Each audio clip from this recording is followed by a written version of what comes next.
Welcome to Heroes Have Wings, the podcast that gives a voice to the unsung heroes of Army aviation. I'm your host, Jason Santiago. For the Army aviators, crew chiefs, and flight medics who put it all on the line in the heat of battle, this is their opportunity to share untold stories of courage, sacrifice, and unbreakable will.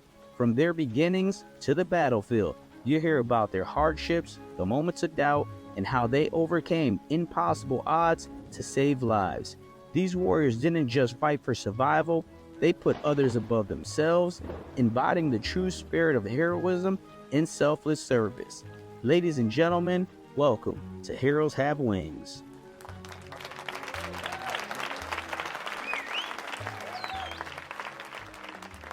Welcome back to Heroes Have Wings, where we dig deep into the lives of warriors who push the limits and redefine courage. Today, we're honored to introduce Duane Taylor, a legend who served 22 years and packed a lifetime of heroism in every moment. Born and raised in a small town of Havana, Illinois, Duane took on some of the Army's toughest challenges, from earning the titles of Ranger, Airborne, and Pathfinder to holding a DD-214 that's 3 pages long.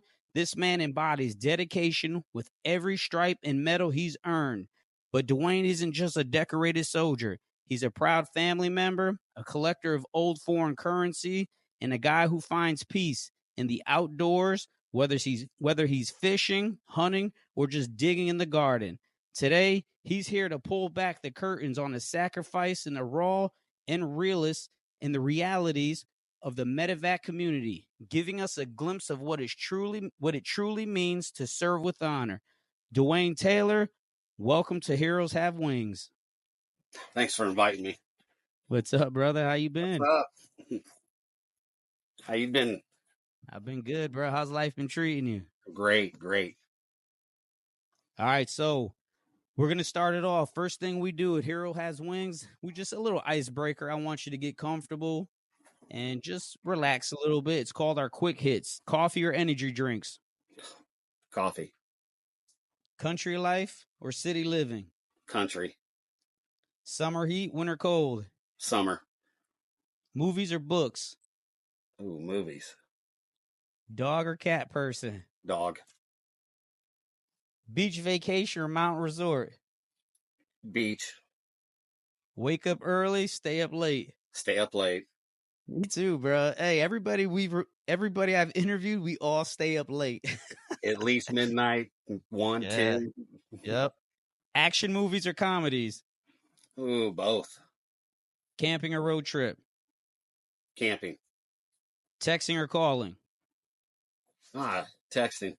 Let's start off with where you were born and raised. I was born in Canton, Illinois, small area, central Illinois. I'm not really sure the population size. I'd probably say about 30, 40,000 maybe at the most. Mm-hmm. But born there and then lived in Havana, Illinois, which is only about 3,300 people, real small town, 4,000. I think maybe it's bigger than that by now, but lived outside of that small town, went to school there for a while, then moved down to St. Charles, Missouri for a little bit, then down to Dallas, Texas till about 6th grade. And all right, so you moved a lot. Yeah, I moved quite a bit. And then now, what was your family dynamic like? Mom and dad were together, single parent, other siblings?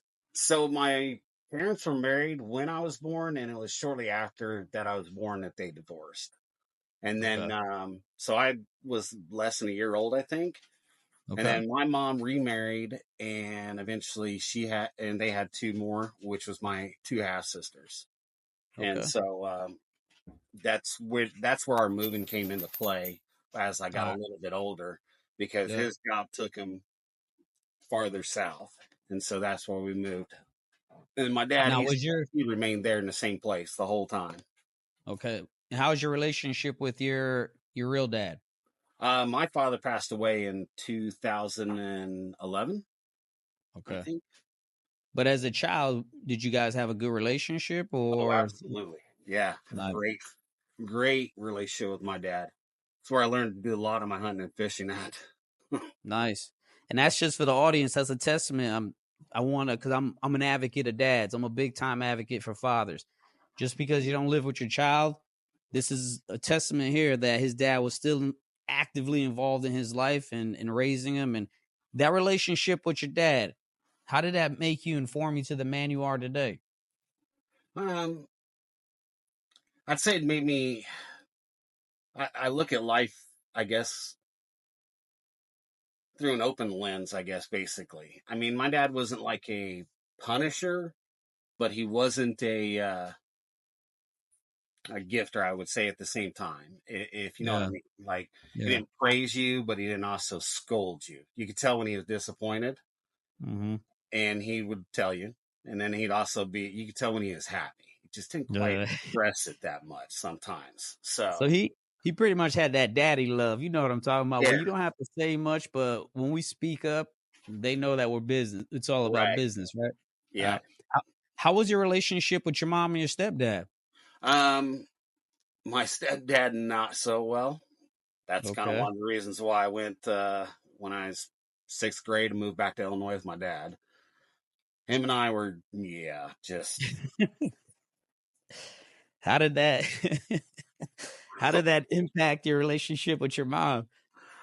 um, it didn't, I wouldn't say it really impacted my relationship. I turned to my mom more. Yeah.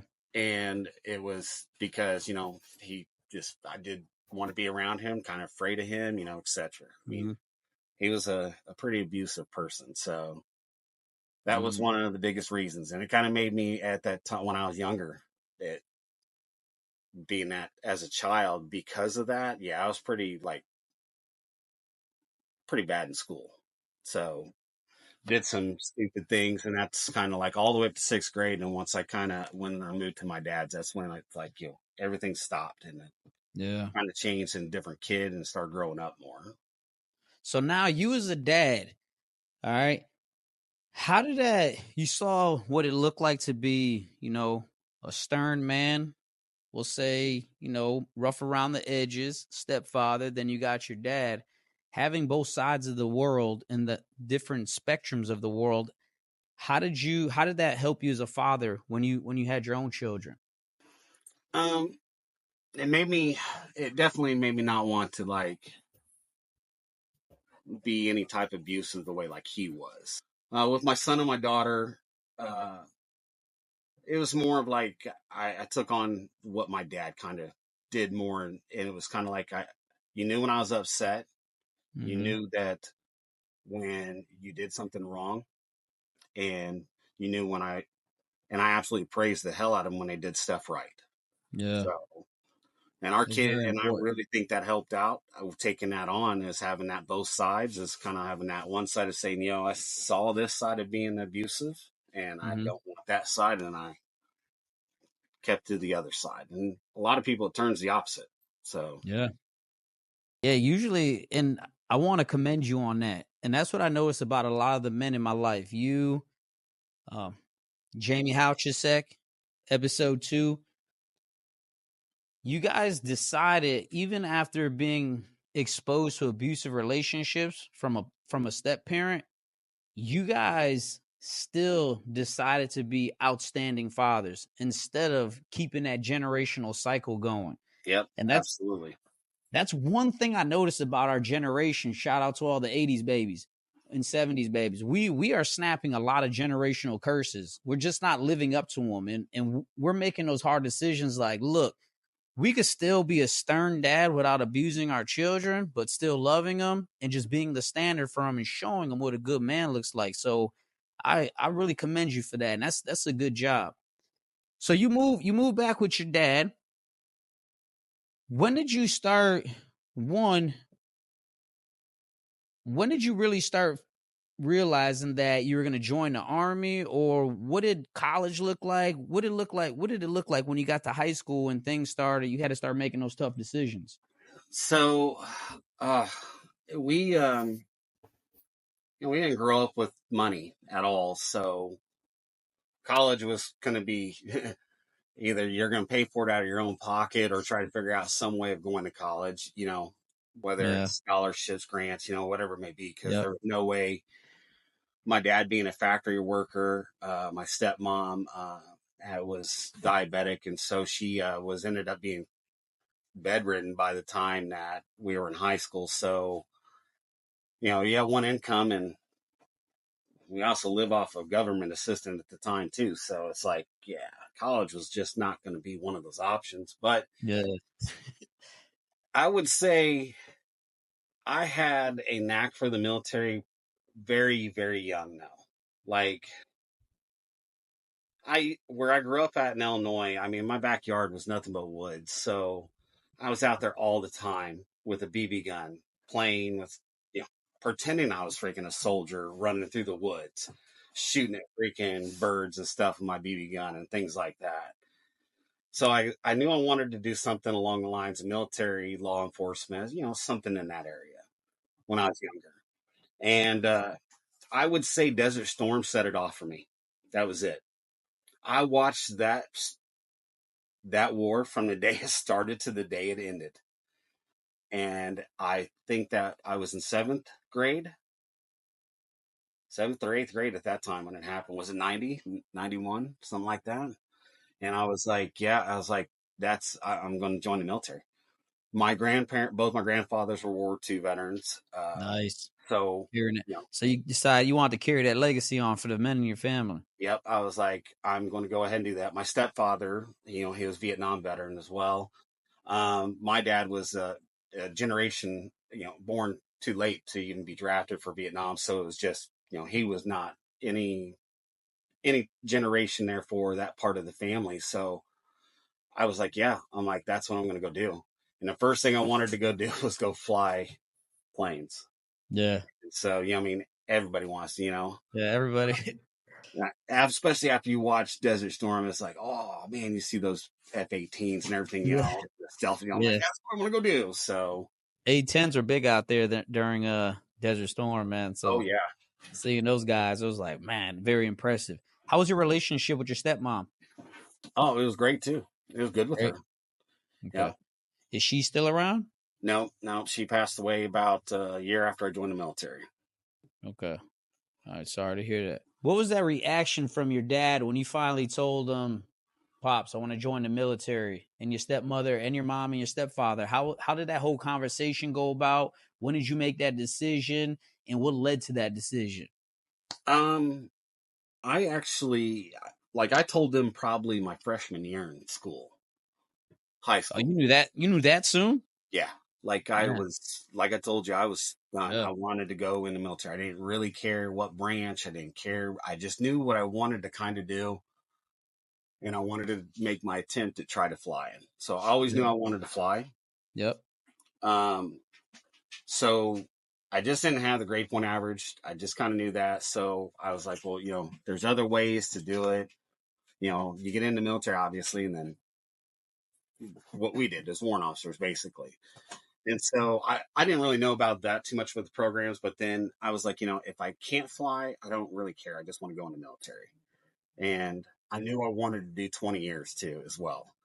And so I wanted to retire from it. Like I was like the day I joined. So I told my parents my freshman year, all of them were like, absolutely.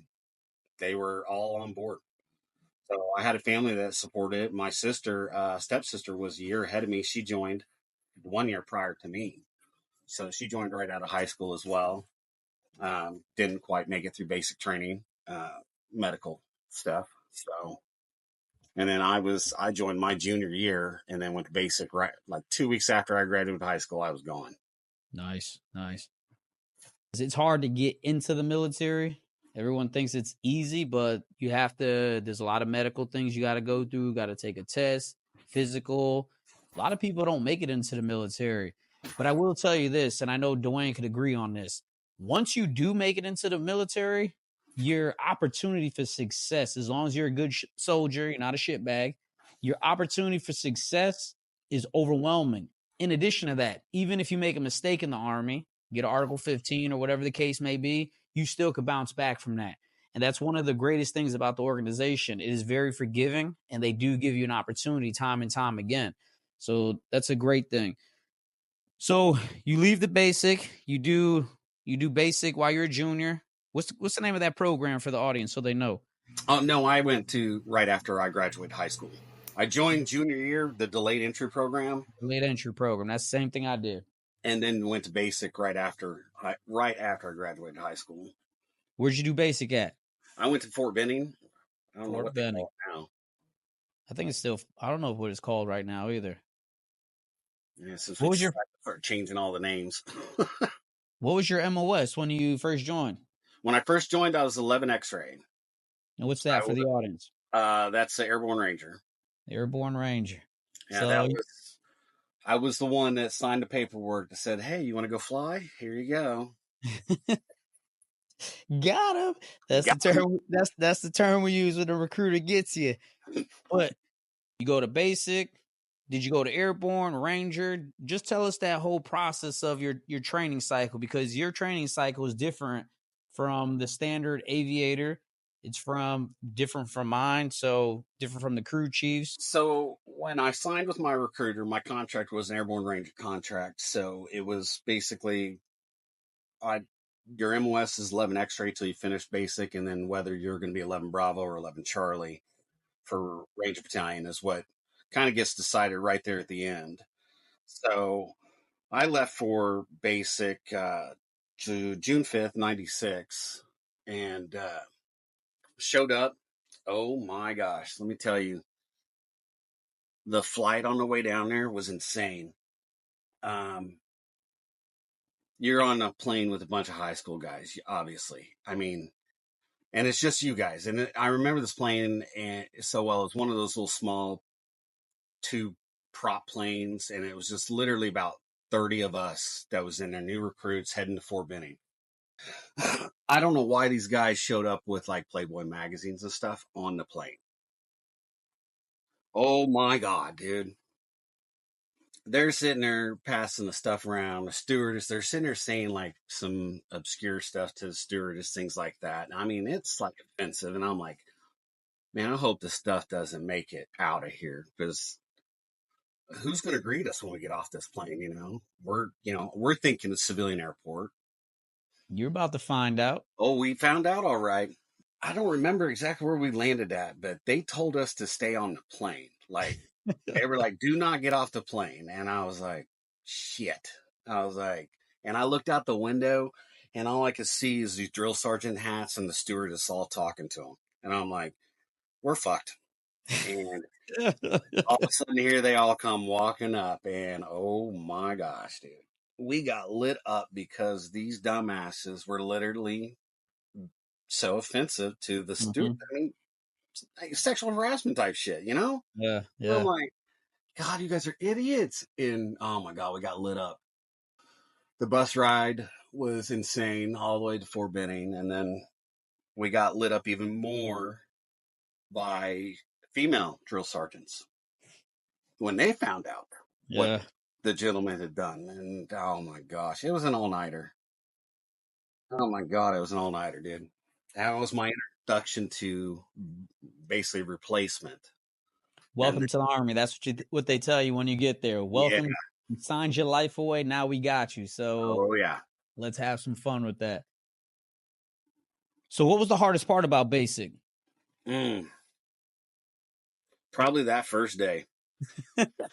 I'm not kidding. After that, after the first 48 hours, I would say things kind of calmed down with our group, Yes. because I mean, they were just like, I don't think we got like maybe 2 hours of sleep the first night, maybe another 2 hours the next night, because they just lit our group up. It was like 25, 30 of us. And they just instantly, every time, pulled us out of formation, last to eat and everything every day, and just smoked the shit out of us. And it was like, it was insane. So it was like, so I'd probably say that was the hardest part. And then after that, I settled down. Your reputation will precede you. I said this in another episode. If your reputation precedes you in a negative way, especially in the Army, they'll have something for you. I guarantee they will have something for you. Especially if you're a young civilian coming over to be in the Army, they find out you're doing anything wrong, they're gonna get you. And they got you for 9 good weeks. So So you finished basic. What happened next? after basic, I went on to AIT, which was for 11 Charlie. And I can't remember exactly how long it was, maybe 6 weeks, I think. And Now then, you do that continuous training, right? yeah, it's kind of straight on. You just, Okay. back then, I don't think we had that break where they Yeah. let you go for that weekend pass. I think we got it at the very end Mm-hmm. after AIT. So I finished up AIT and then I got my pass and then went straight over to Airborne school. And then, yeah, Airborne school was a freaking trip too. Golly, I was stupid. Like day one, If you new. don't know Duane, he's the guy that was always gonna push the envelope a little bit. So I remember sometimes I had to reel him back, but he's the one that's gonna be like, he's that one. Hey guy, hold my beer. I'll be right back. And you're like, bro, wait a minute, Wait a minute, you're not supposed to be driving. yeah, wait a minute. Let's talk about this real quick. All right, what was the hardest thing about Airborne school?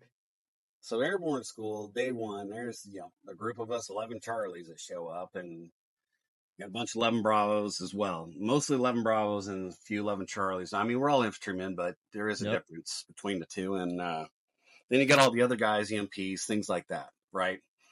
We're all Can you brand can you tell us the difference for in 11 some? Charlie and 11 Bravos. Yeah, just real quick. So 11 Bravo is going to be more like your door kicker, straight grunt.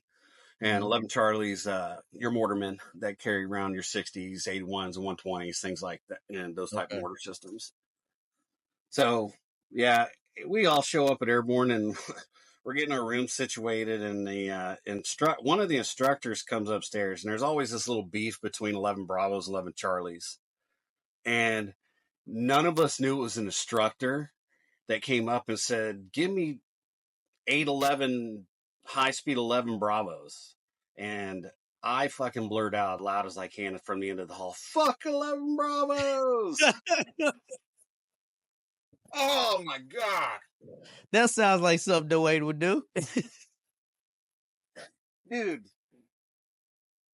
if anybody listens to this from basic and Airborne that went with me, they're going to be like, "I remember that dude." But yeah, that was insane. That all of a sudden there's 5 of them in my freaking room, and I'm like, "Fuck." And there's 3 of us, and we're all at parade rest, and they're like, "Who the fuck said that?" The other 2 look right at me, and I'm just like, shit. I'm like, "I did." Yeah, so I got stuck cleaning the first sergeant's office every night, all through Airborne school. Every night. All right. Stripping the So, floor, re-waxing it. That and was my punishment. that's the type of punishment you get in the military. You're gonna clean some shit up. Yep. Bottom line. You're gonna be Besides, picking. I got the crap smoked out of me for a while. Oh, and then I had to lead the formation for PT and smoke the shit out of myself in front of everybody for a while. Got dropped a few times on the jump thing that they hook you up to. They're like, "You didn't You pay a know, lift." I'm like, "Yes, I did." there's something I want to say, and it's something that's very important. One thing the Army taught us was like, you get accustomed to public humiliation. I mean, Yeah. listen, it is just it just becomes accustomed to your life. I'll tell you a quick story about me. So we had this game in Germany that the young enlisted, we would stick up our middle finger, right? And if you looked at it, we'd make fun of you because that's what we do in the Army. We make fun of each other. Like it's 24 hours of bullying. I mean, Pretty much. and you just get over it. You just adapt and overcome like we do in every other situation. So I thought I'd play that game with my squad leader. You know, I'm a PFC, and the NCO's over there, and his name was Sergeant Rudy. I was like, "Sergeant Rudy," I stuck up my middle finger, and he looked at it, and everybody started laughing. He's like, "What's so funny?" I didn't tell him. But one of the other soldiers like, "Santiago just flipped you off, Sergeant." This dude had me out in the rock pit for like 3 hours, bro. In the rocks, killing me. But I tell everybody, those are the good times, man. That was a funny situation, but I learned my lesson not to flip off any other NCOs. So Oh yeah. Yep. Yep. you learn quick, and I think that's that saying everybody says, fuck around and find out. I mean, I think the Army created that because we always pushed it a little bit to see what we could get away with, and Yeah. then we had to find out the hard way that maybe we shouldn't have done that. Yep. Absolutely. All right, so you leave Airborne. What was next? RIP, Ranger and Document Program, is where I went to next. Where'd you do that at? That was Fort Benning too. Man, so you spent, how long was all this training? I want to say I spent from June '96 all the way up through, oh crap, August. I think October or November is when I finally PCS'd out of Fort Benning. Okay.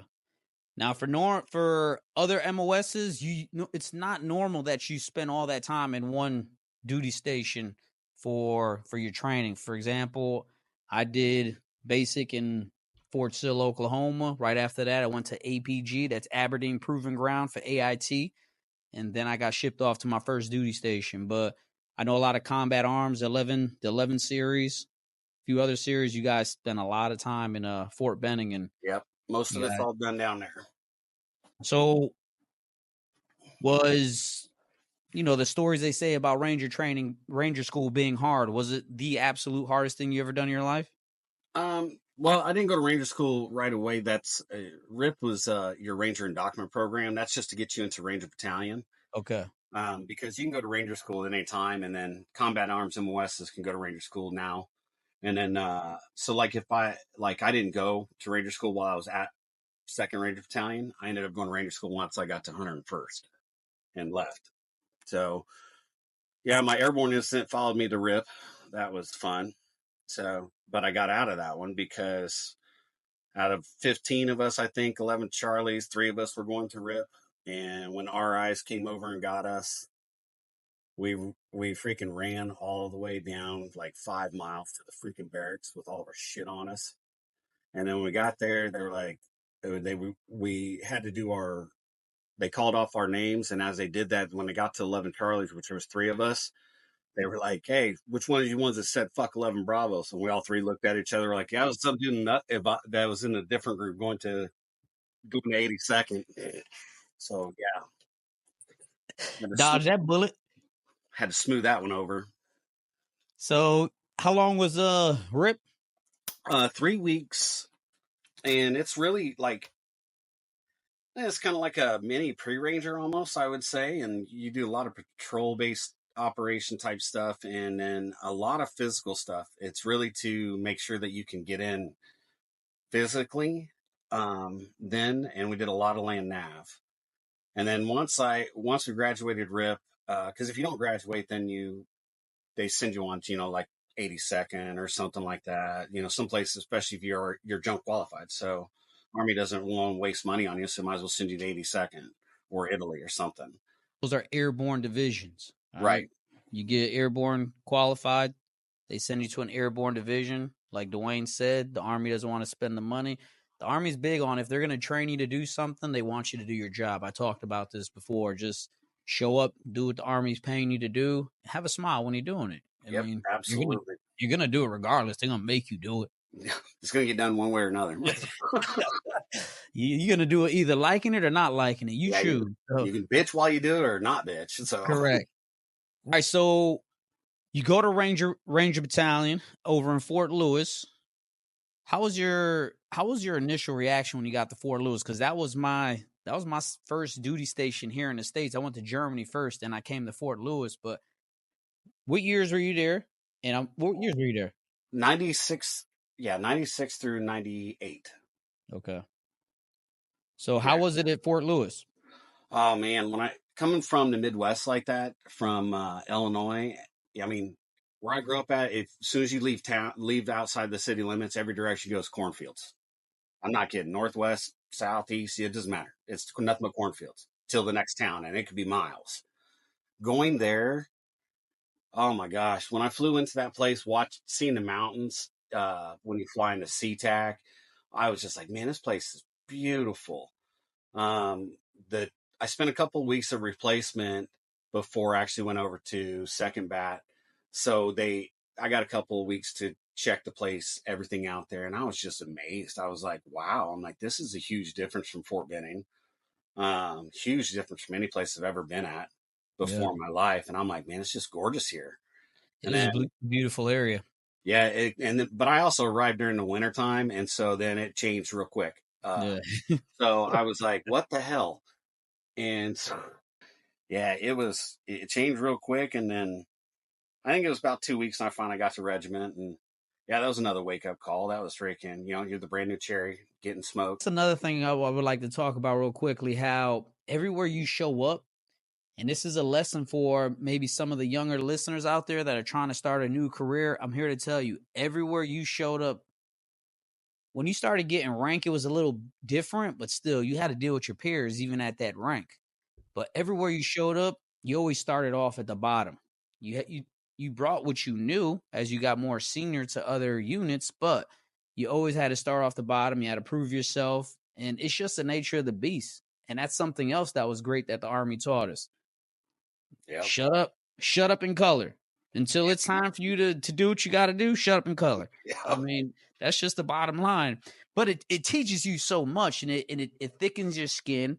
It teaches you adversity, resilience, and just how to just deal with people in tough times. And I'm grateful for it. Yeah, absolutely. Absolutely. So how long were you at Ranger Regiment for? I was a regiment for about a year and a half. And then I ended up going over to 1 through 3 Armored Division. I left regiment, went to 1 through 3, and I was only at 1 through 3 for about 6 months. Yeah, it wasn't very long because I ended up doing a compassionate reassignment to Fort Campbell. Okay. So that's how I ended up getting there, because I was supposed to go to Korea, is what they had me on orders after I'd left regiment. Yeah. And I was like, I don't want to go to Korea. And so hindsight, I was like, man, maybe I should have went to Korea. Yeah. What was your most memorable moment at Fort Lewis? So you got to remember, this is Ranger Battalion. This is back in the day. Yeah. This is I remember them guys jogging around the airfield all the time. No matter rain, sleet, or snow. Black These dudes, Ranger panties and everything. yeah, with their Ranger shorts on and just short sleeves. I'm like, bruh, come on now. You guys are killing me. But Yep. they were out there doing it. Oh my gosh. These guys are studs. The barracks parties were insane. So I mean, we did some stupid things like Saturday night, you'd have a trash can on one end of the hallway, trash can on the other end of the hallway, dudes in body armor. Freaking, we'd have someone with dust goggles on, helmets on, throwing beer bottles at each other, jousting with chairs. I mean, yeah, it was. This is the things we do to occupy time on the weekend. So soldiers do some silly stuff sometimes. Well, this is back in our day. I don't have no idea what soldiers do now, but I know back in our day we've done some stupid things. Oh yeah. That was probably some of the most memorable stuff. Was that was almost like a every other weekend. What was your biggest takeaway from, like, your biggest takeaway or lesson learned from the Ranger Regiment before you went out to Fort Campbell? So there were some people in my platoon that we did not get along, and they were a couple ranks above me. So we did not get along. My corporal, who was my team leader, me and him got along great, but one of the other specialists, one of the other NCOs, I mean, I had one NCO was like down my fucking throat, like nonstop. So it's one of the reasons why I leave regiment too. You can leave regiment on multiple reasons. So yeah, it was it wasn't a volunteer leave. It was more, you're going to be leaving. And a lot of it was butting heads with some of my leaders. But the one big thing I would take away from that was when me and my corporal were talking about it, he goes, just because you leave here doesn't mean that it's the end. He's like, there's still, the whole army still out there. Because I was pretty pissed for all the shit that was going on that had me leaving.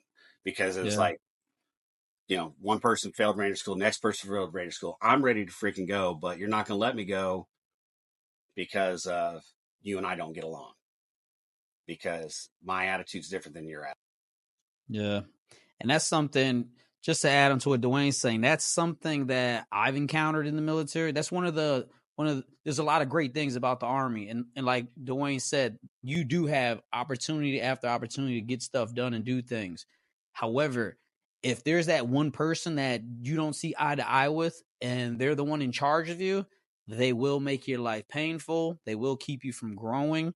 Yep. They will stop you. The greatest thing is that, like Duane said, when you PCS and go somewhere else, you get to start all over again.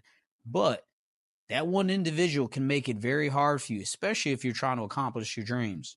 Yeah. And it was, so I was pretty upset when I left, and I was like, all right, fine. I was like, but then, as me and my corporal talked about it, he was a good NCO, and he's like, don't let it hold you back. He's like, you're not done. He's like, keep going. And I'm like, all right. Because when I left regiment, I was like, fuck, man, I'm going back to the big army. I'm like, man, I don't want to do this. I mean, you go straight into, a special ops unit type thing like that, straight from, off the street. That's what I wanted to do. And then I was like kind of pissed. And then when my dad developed throat cancer, and that's what got me to Fort Campbell. And so I did a compassionate reassignment at Fort Campbell since I was an only child between my mom and my dad. And I thought, well, this will be an opportunity I can get back home, being closer to home. And my stepmom had passed away by that time as well. So they sent me to Fort Campbell. And so I was like, all right, here we go. Start this thing all over again. And then it felt like, I would say it was almost like being in Richmond almost again when I showed up there. Had people wanting to hold me back, and I'm like, just stop. Let me can be a peacock and fly, bitch. The death of your father, how did that impact your life? It was pretty bad. There was some pretty that happened 2011. I want to say that was before you and I deployed back to Afghanistan. So yeah, I just came back from a deployment, I think, as well. Dude, I have 60 months in combat, so in 5 deployments, so they all kind of jumbled together a little bit. So it was I was going through some other stuff with ex-wife at that time, and my career was in limbo as well. And so it was not a good time when all that came down. I'm like,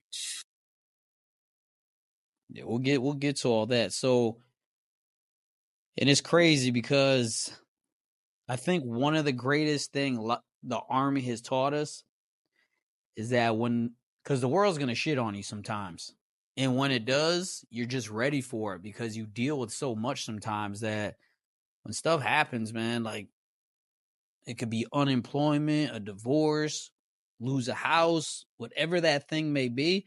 The Army will teach you how to bounce back from that. oh yeah, Because hell, I'll tell you, it's better than being mortared around and shot at and all the other crazy shit we deal with. So when you're back at home dealing with this stuff, you're like, man, this shit. And everybody asks me all the time, Jason, how do you deal with stuff all the time as a business owner? I always tell them, I say, listen, every day that I wake up here in America and my bathroom is co-located where my bed is at, I'm having a wonderful life. All right. I'm happy. Life is great. And I got heat and running water in the same building. Life is great.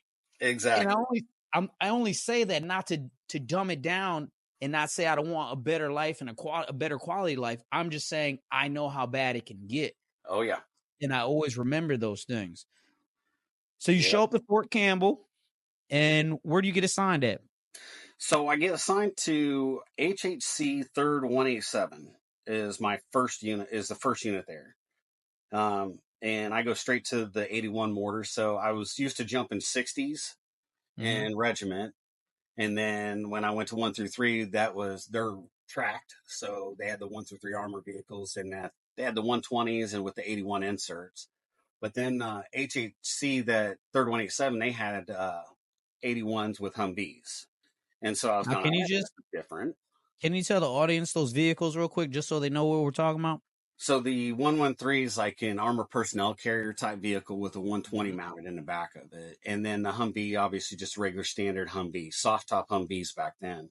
Yeah, they didn't have up armors yet. And then the mortar system for the 81s wasn't on a trailer yet. It was you actually put the whole system in, break the system down, put the whole system back together, and put it in and out of the Humvee.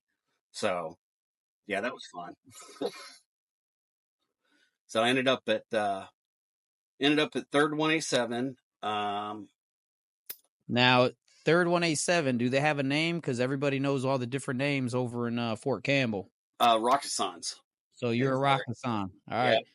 So I Yeah, ended up Jamie was a Rakasan too, and if you don't know, Rakasans have a decorated history and they have a huge reputation. a very, very Huge decorated reputation history. here in Fort Campbell, the surrounding area. You know Rakasans when you see just the emblem alone. Yep. So those guys are highly decorated, highly esteemed. Yeah. So I ended up there. Basically, I ran into the same crap with my first sergeant that I ran into at regiment.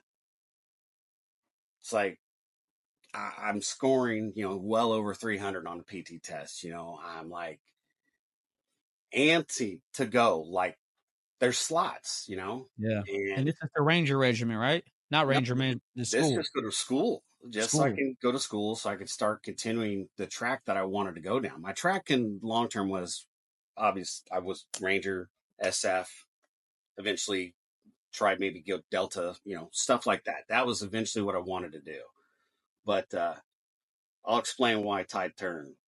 But I'm like, my first sergeant, he came from regiment. So he got to remember, this guy is an old school guy that had 5 different combat patches. So he had every combat patch for every day of the week. So he had a Grenada patch, Panama patch. I think he went to Haiti as well. Like Somalia, Desert Storm. So he had a different patch for every day of the week. And he was a big Ranger guy, obviously, because he spent a whole lot of time in Ranger Battalion. Knew that I got kicked out of Ranger Battalion, so he was like, "I'm not letting you go to Ranger School." And I'm like, nobody else in our platoon wanted to go. Like nobody in our platoon, like 11 Charlies just don't quite have the drive as like 11 Bravos do. Yeah. And when it comes to Ranger School, I would say back then, um, nowadays I think it's a lot more different. I think a lot more drive is geared towards for guys just going and it's a leadership school is what it is. Being a Yeah. Ranger is one thing, and going to Ranger School is a separate thing.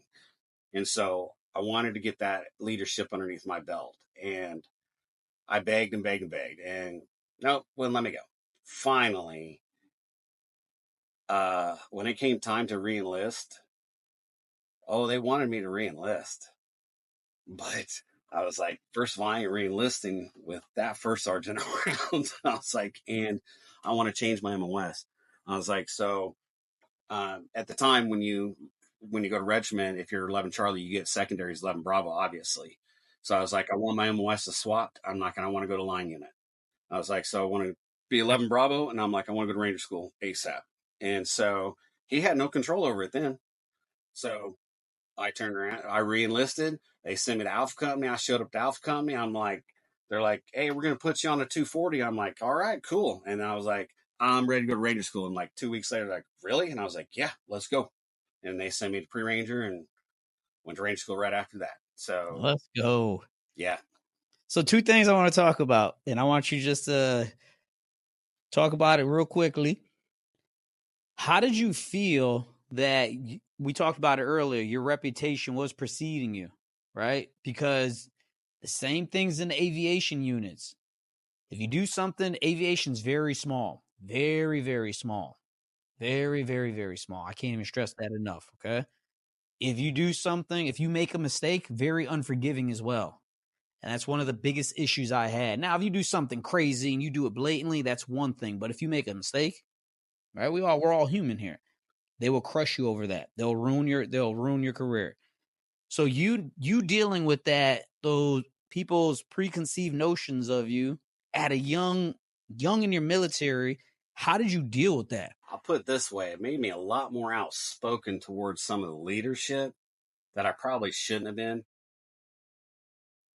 But I didn't get in trouble for it. I got smoked for it. You know what I mean? They didn't want to waste the paperwork and stuff because they knew they couldn't. I had a bit, I was getting awards that I could back my mouth up with. So, Division Gunner of the Year, things like that.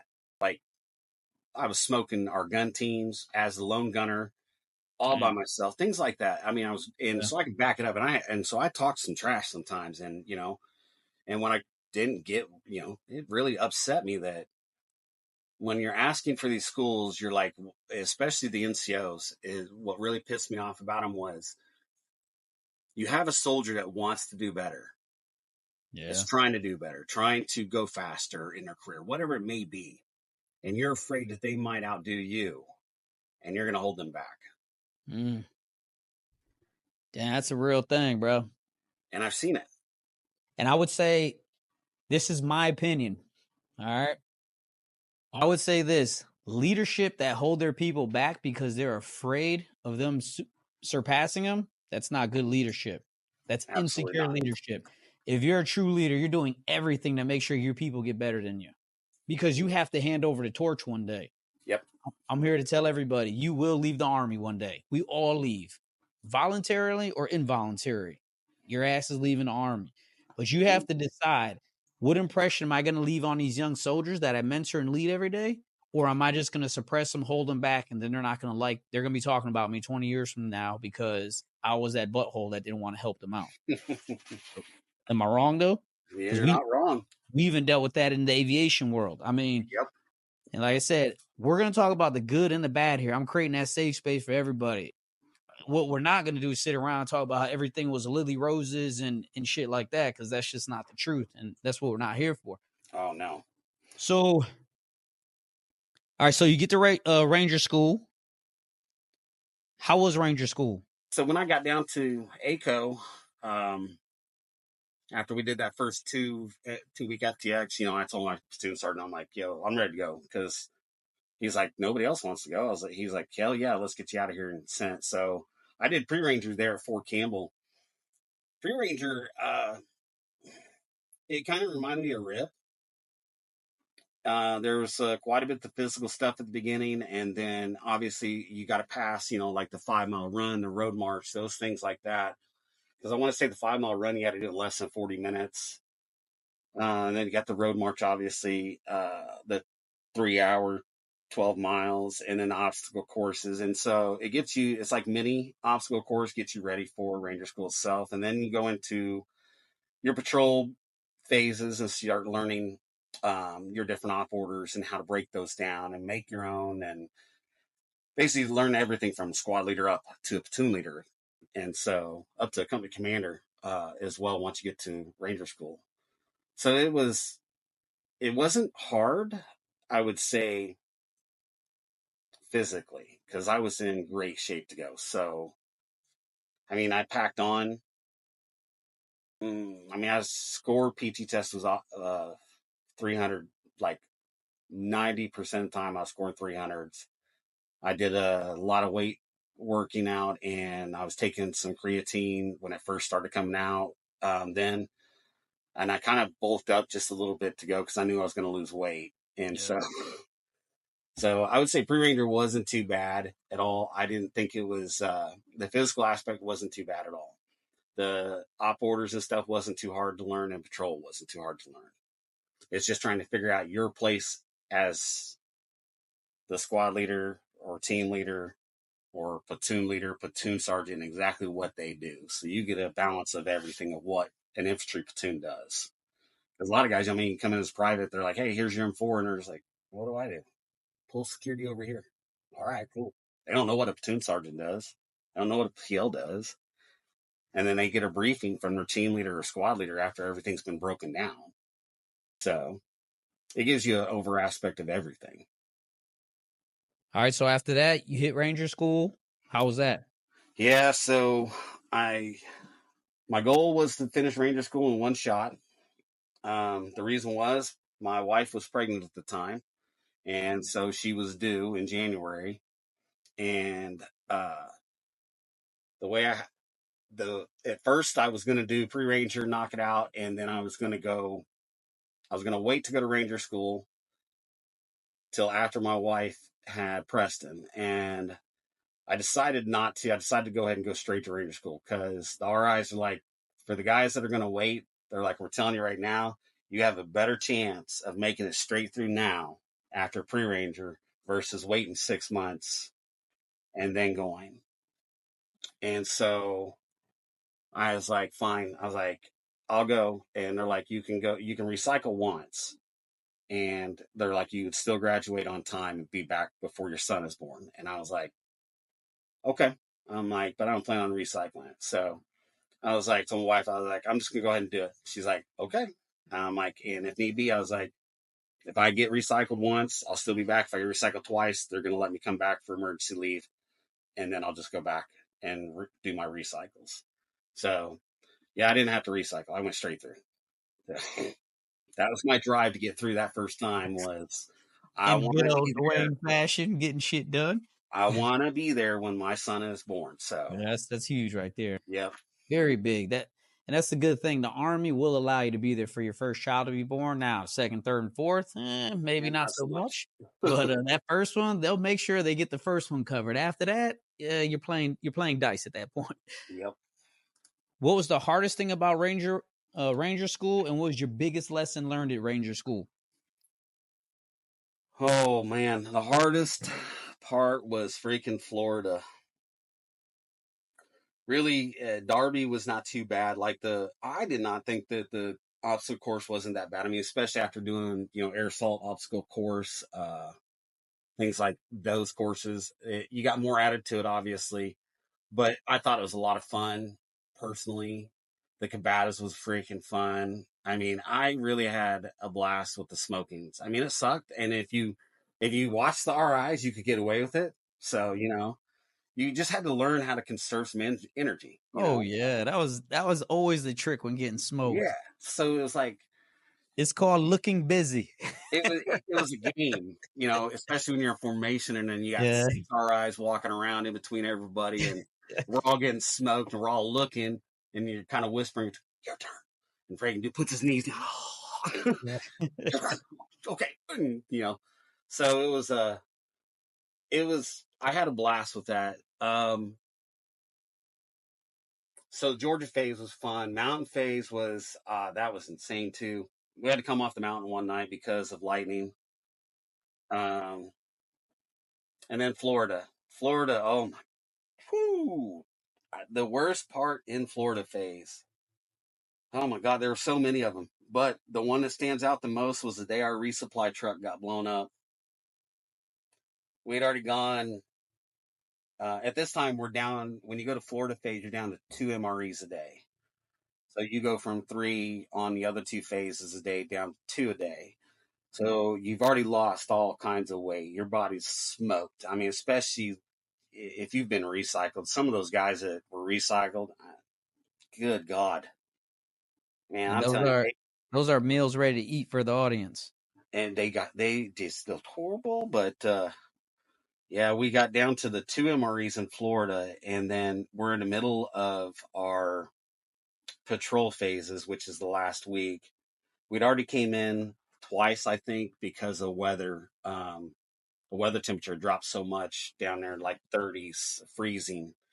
So from guys dropping with hypothermia, they were like, "Yeah, we're bringing you back in. Bring us back in for 24 hours when we go back out."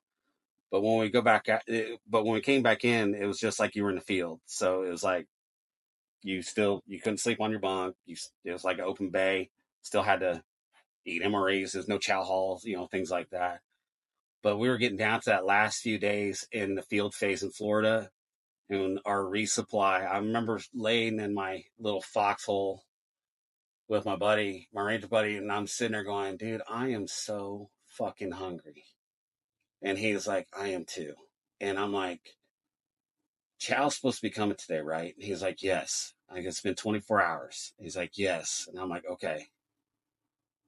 5 minutes later, we get the call. Resupply got blown up. We ain't being resupplied for another 24 hours. Oh my God. I'm 24, going on 36 hours now without food. I'm seeing all kinds of weird shit. I'm getting so hungry, dude. I started eating my toothpaste. I ate a whole fucking tube of toothpaste that night laying in my foxhole. Damn. That's what you do when you're real hungry. Oh, yeah. And then threw it all up an hour later. I figured you would. Oh, man. So And was Ranger School the hardest school you ever been to in the Army? Physically, yes. Mentally, no. Mentally was the hardest school. Pathfinder school. Pathfinder, man, you Pathfinder too. Damn. Yeah. All right. So, what was the biggest lesson you learned at Ranger School? Oh man, don't quit. Regardless, the Oh, good one. mentality is everything. Everything. Your mental is everything. I mean, because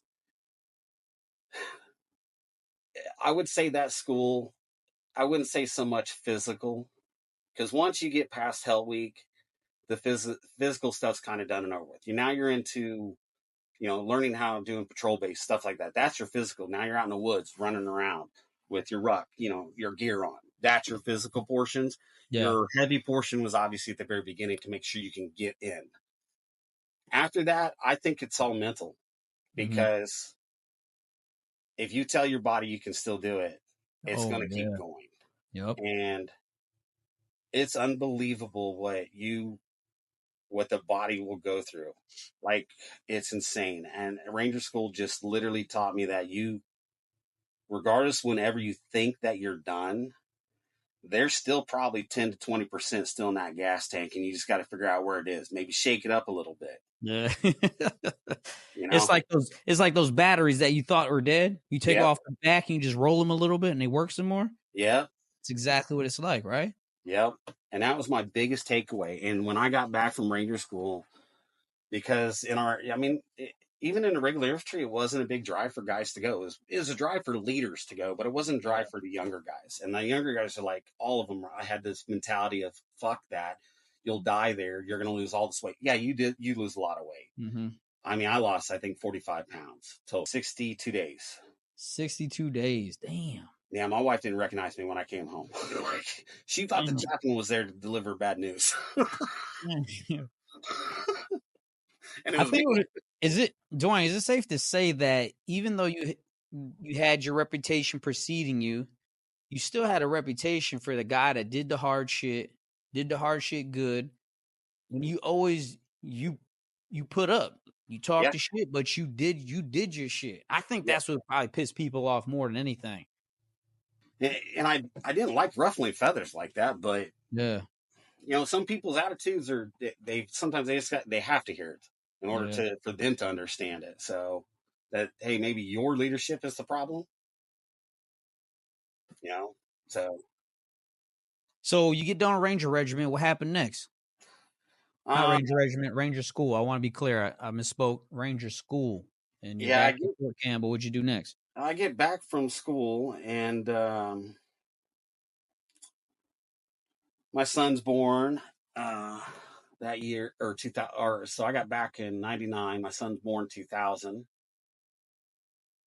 And then from there, I went, well, I took over a team in Alpha Company in 3rd Platoon for a little bit, What was your rank at the time? corporal. You're a corporal now. Okay. And then I got promoted to, oh, no, no. I got promoted to corporal, then back down to specialist, and then, Mhm. then E5. Uh, Just so you know, corporal and specialist, same pay grade, different level of responsibilities though. yeah, Corporal considered an NCO, and you have more responsibility at that time. yeah. I had a new platoon sergeant that came in. I just came back from Ranger School. My platoon sergeant at the time got moved over to HAC to take over the Scout Recon platoon. And I came back and I was like, what the fuck? I'm like, he's gone? And they're like, yeah. And I'm like, and everyone's like, the new platoon sergeant's a straight fucking dick. And I'm like, great. I'm like, this is going to be fun. I'm like, I've butted head with every fuck platoon sergeant I've ever fucking had. Yeah. So, except for this one, the one that's like, yeah, we're sending you to Ranger School. So, um, he was a short guy. So he had that Napoleon complex of him. And oh man, none of us, like even my squad leaders, like we all gave him shit, like all the Yeah. time. And him and I butted head quite a bit. Me and my squad leader butt heads with him. I mean, and I told my squad leader finally, I was like, dude, I need out of this platoon. I'm like, fun and games are over with. I'm like, I'm gonna fucking kill him. And he's like, no, he's like, just keep going. He's like, it's fine. I'm like, no, dude. I'm like, he's starting to he's pushing the line now. He's starting to get a little offensive on some shit. So And this is the squad leader. He was getting offensive. no, this was the platoon sergeant was getting offensive with some of the shit he was saying and doing, and Damn. like taking shit out on me and stuff. And I was like, Yeah. bitch, I'm not the only one that fucking runs my mouth around here. Yeah. So I finally told the squad leader, I'm like, look, I'm like, you got to get me out of here. I'm like, and he's like, all right. He's like, let's talk to first sergeant. Talk to the first sergeant. The first sergeant's like, I can't move you, man. And I'm like, why? He's like, we only have like so many tab people in our company. And he's like, all of the platoon sergeants obviously got their tab. He's like, obviously all of our squad leaders got their tabs. He's like, and we don't have, he's like, and I got a team leader per platoon per tab that's got a tab with, so Ranger School qualified. And I'm like, well, then swap me out with one of the other dudes. He's like, nobody else wants to go to that platoon. I'm like, what the hell am I supposed to do? You know, I'm sitting there thinking to myself, all right. So I went home that night and I told my squad leader, I was like, don't expect to see me tomorrow. And he was like, for real? And I said, I'm going to get myself moved some way, somehow or another. So I went home. I got trashed. I did not show up to PT. Oh man. My platoon platoon platoon sergeant came, or not platoon sergeant. My squad leader came and got me from my house. I was still pretty toasty. Showed up. My platoon sergeant, he's going off on me. He's like, I bet if I have you blow right now, you know, I said, I guarantee I'll blow over right now. I was like, I really don't care. I was like, all I want is fucking moved. I was like, I want out of your platoon. I was like, you fucking suck as a platoon sergeant. I mean, like, I find the first sergeant heard me yelling. He comes in, grabs me, pulls me out, sits me down in his office. And he's like, you need to settle down. I'm like, I want the hell out of his platoon now. And so he's like, go home. I went home, came back in the next day early because commander and the first sergeant wanted to see me. And that's when I got read my article 15. So I got read my article 15 and got demoted from corporal to specialist. And then first sergeant goes, he goes, you really wanted to get moved, didn't you? And I said, I told you. He's like, because at that time, the policy in the Army was, you know, you get in trouble in something like that, then you get moved to another platoon. So it's considered that rehab, right? So yeah, I got moved to first platoon. And as soon as I got moved to first platoon, I went to the board. Because my platoon's starting to love me over there. Yeah. He's like, yep. And then right after that, I was like, sorry guys. I'm like, Sergeant Lemon wants me over in the scouts. And I was like, I went to scouts. So that's just another example right there that even if you make a mistake, sometimes desperate times calls for desperate measures. You got to do what you got to do sometimes. Yep. All right. Duane felt this was the only way out because he conveyed his message to his leadership. They didn't want to support him. He ultimately got what he wanted to get out of that platoon, but it didn't ruin his military career. He still bounced back from that. He still became an aviator. He still did all the things he wanted to do. Yep. And what were you doing 9/11? And where were you? So 9/11, I was in first platoon now. Been promoted to E5. Now you're sergeant. Good job. We had just finished up doing PT that morning. Gosh, we hadn't heard anything really about it or anything like that. We finished PT, I want to say about 7:30, and the guys are off going, eating chow and getting stuff. I jumped, take a shower. Now you gotta remember this old school barracks too. So all the living quarters are on your second and third floor, and then all your work areas are on your first floor. So I go downstairs, jump shower and stuff, and I go back up to the second floor to one of my guys' room. And I'm like, hey, can I jump on the internet for a little bit? And he's like, yeah. So I'm jumped onto his internet while he's in the shower. And I was just, AOL, I think back then, or whatever it was. And I saw something on there. It had a picture of the Twin Towers, and one of them is on fire at that time. And I started to read the headline of it, and the headline said something about the bombing of when that van bombing happened. and I didn't really pay too much attention to it. I clicked on it real quick and I kind of scrolled, looked at the first two lines of that article, and that article was talking about that terrorist bombing then. So I didn't think anything of it, and I just closed out of the article and just kept on going. And so I was like, all right. And when I walked downstairs, everybody downstairs on the first floor leadership was going crazy, like just all over the place. And I was like, what the fuck's going on? And then they called all the leadership in to the commander's office, and we were watching TV, and the commander told us that we were on lockdown, to go ahead and contact our families, contact everything else, that we were probably going to start working our pack. I mean, we went from black cycle. You remember the old cycles Campbell used to have, that gold and black cycle and stuff. We were on the leave cycle portion, basically, or getting ready to start it, and we jumped from that to DRF1. That's the Roxxon's reputation. I think the Comanches were supposed to be DRF1 at that time, and basically the division kicked them off and said, "Nope, you guys will be going first." So yeah, that was it was a little bit chaotic. Nobody really knew what was going on, and then after the second one hit, then the third one hit, and then the fourth, or yeah, third one downfield, fourth one hit. It was like, oh crap, yeah, there is something going on. So we all started contacting families, saying, hey, we don't know when we're coming out. We don't know nothing. So that first day was pretty chaotic.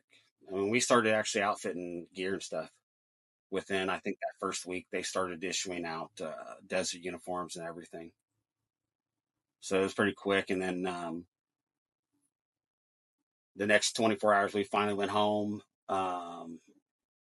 as things settled down. And then I think our first units left shortly after that, within a few weeks. And where'd you guys go? The first units, which was 187, I think they ended up they were part of the big mission for Operation Anaconda um, with 10th Mountain, and I want to say that was out of not Kandahar, out of Bagram. And then we showed up, third 187. We showed up February of 2002. So you're Afghanistan, February 2002. Yeah. How was that deployment? So at this time, I'm sitting here. Right before this, I was contemplating on dropping my SF packet when this happened. So I had moved over, or I was still on ACO. I was looking at dropping an SF packet. I'd finished PLDC, talked to the Delta recruiters as well. Was thinking about that route as well too. Then the September 11th happened, and I talked to the recruiters again. They're like, "Yeah, we would like guys with combat experience, so your unit's going to be deploying. Go with your unit." So I'm like sitting there going, "All right, well, this is what we've been training for, all this time." So going on 5 years in the military now, it's like,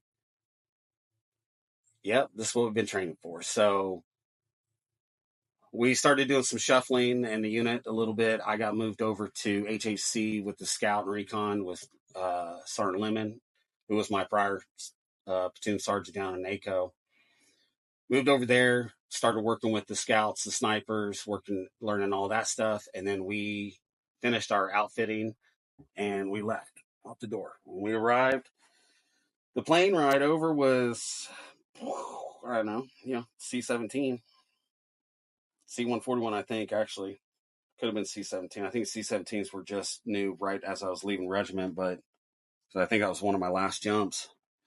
And I think it was C-17, and it was kind of like we outpacked onto the plane, and we landed. I don't remember if it was Ireland or Germany or where we landed. It was quick refuel and just kept on going. And we got told we were landing in Kandahar, but we didn't get updates of like if it was like a secured airfield or anything like that. We were kind of like left in the dark, all the way there. And even including our command was kind of like left in the dark. And we just knew we were going to Kandahar. We just didn't know really what to expect. Yeah.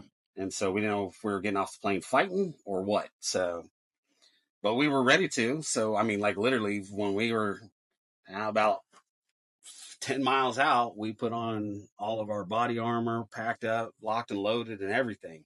As soon as that plane came to a full stop on that tarmac and opened up, we go running off the back like we were freaking doing an airfield seizure. And I'm looking around going, this is nighttime. And I'm like, there's lights all over the place. I'm like, shit. I'm like, this is built up. I'm like, what the hell are we doing? And then they're like, hey, what are you guys doing? They're like, get up. You're on the tarmac. I'm like, oh, oops. How long were you in Afghanistan for that Six, deployment? 6 months. What was the most memorable moment of that deployment and your biggest lesson learned there? Mm.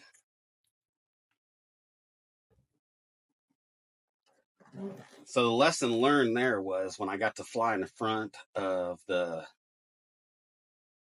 Chinook on one of when we were going back to Kandahar from Bagram after our last mission there.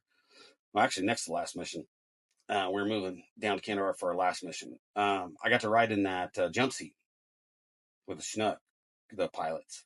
My lesson learned was I should have put my packet in a hell of a lot sooner for a warrant officer. So that's when you realize that moment there, I'm gonna become an aviator. Yes, because the way they lived compared to us, I was just like,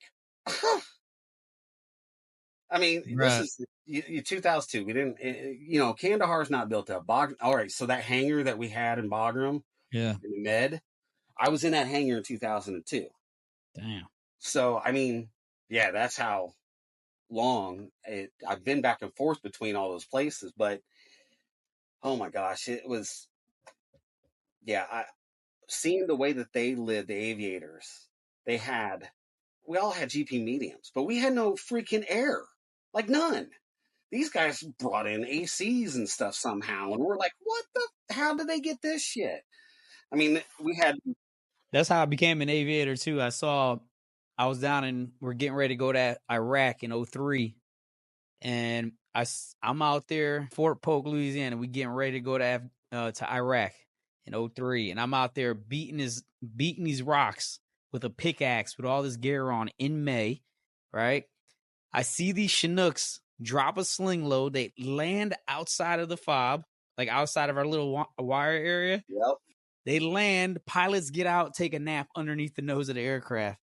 I'm like, bro, what am I doing here? So I get back because I was a first sergeant driver. I get back to our little tent. I'm like, Top, I'm gonna put in my warrant officer packet.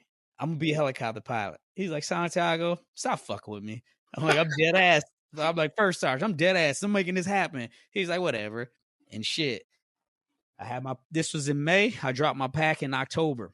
So I wasn't bullshit, man. I saw them Chinook guys. I was like, yo, that's the life right there. Yeah, it was. And I think it was 7th 101 at that time before they moved it up to Fort Drum. Mm-hmm. They started before they did that G sab alignment stuff. And these guys had, I think they had the flamingos, the pink flamingos out front of their hooches and stuff. We used to steal them all the time and we'd hold them for ransom. Yeah. And we'd take pictures of it and put a blindfold on and put a 9mm up to his head, and we'd put our bakalavas on. And then we'd put pictures underneath their tent and be like, you give us an AC unit, we'll give your flamingo back. We never got an AC unit. They got the flamingos back. Back to the most memorable portion of Afghanistan, that first tour in Afghanistan. This was awesome. Our last mission there, it was out on the Pakistan border. Obviously, we're looking for HVTs. Bin Laden's still out there somewhere. We're not really directly looking for him, but the SF guys are. We're helping them, but so we got in. Our team got inserted late that night. We had to walk 4 Ks to get to our freaking hide site to overwatch this village. Those mountains were insane. And we were carrying average, I would say, with the recon and sniper team, with the 4 of us, our batteries, our gear, everything. I think we averaged with all of our kit about 110 pounds. Damn. It took us forever to move to our hide site. And then when we finally got to our hide site that was overlooking this village, this is the most memorable portion. All right, so I'm setting up claymores. I'm like, man, I'm sitting here thinking to myself, I'm out the other side of the rocks. We're in this rock. Basically, we have three sides we have good protection on, and we have one side we don't have good protection on. So we build our hide site basically into that. And I'm outside of the hide site and I'm setting up the claymores around our hide site on our three fronts. And I'm just like sitting there thinking to myself, I'm really doing this. I'm really putting a freaking explosive together right here. I've been taught it so many times, with the dummies, with in basic training when I went through expert infantry batch training, all that stuff. You you do it with all these plastic things, and then when you go down or when you go do your FTX, it's the same thing. It's all plastic type stuff, but and you always go through the motions. Now I'm actually sitting there putting a blasting cap in a real live claymore, and I'm sitting there thinking to myself, what if this bitch blows up on me? I'm fucked. You better be on the backside of it. Yeah, I'm sitting there, man. So I get them all set up. I climb back in. We all are taking our breaks and watching this village, doing our sketches and stuff, and we're listening to Satcom and everything else. And we hear on Satcom that the next day, the unit comes in. They're going down, sweeping down through the valley and stuff, and we can hear the drone up ahead. The big one. And I'm like, man, I just can't see it. And I'm like, where is that thing? That thing's loud.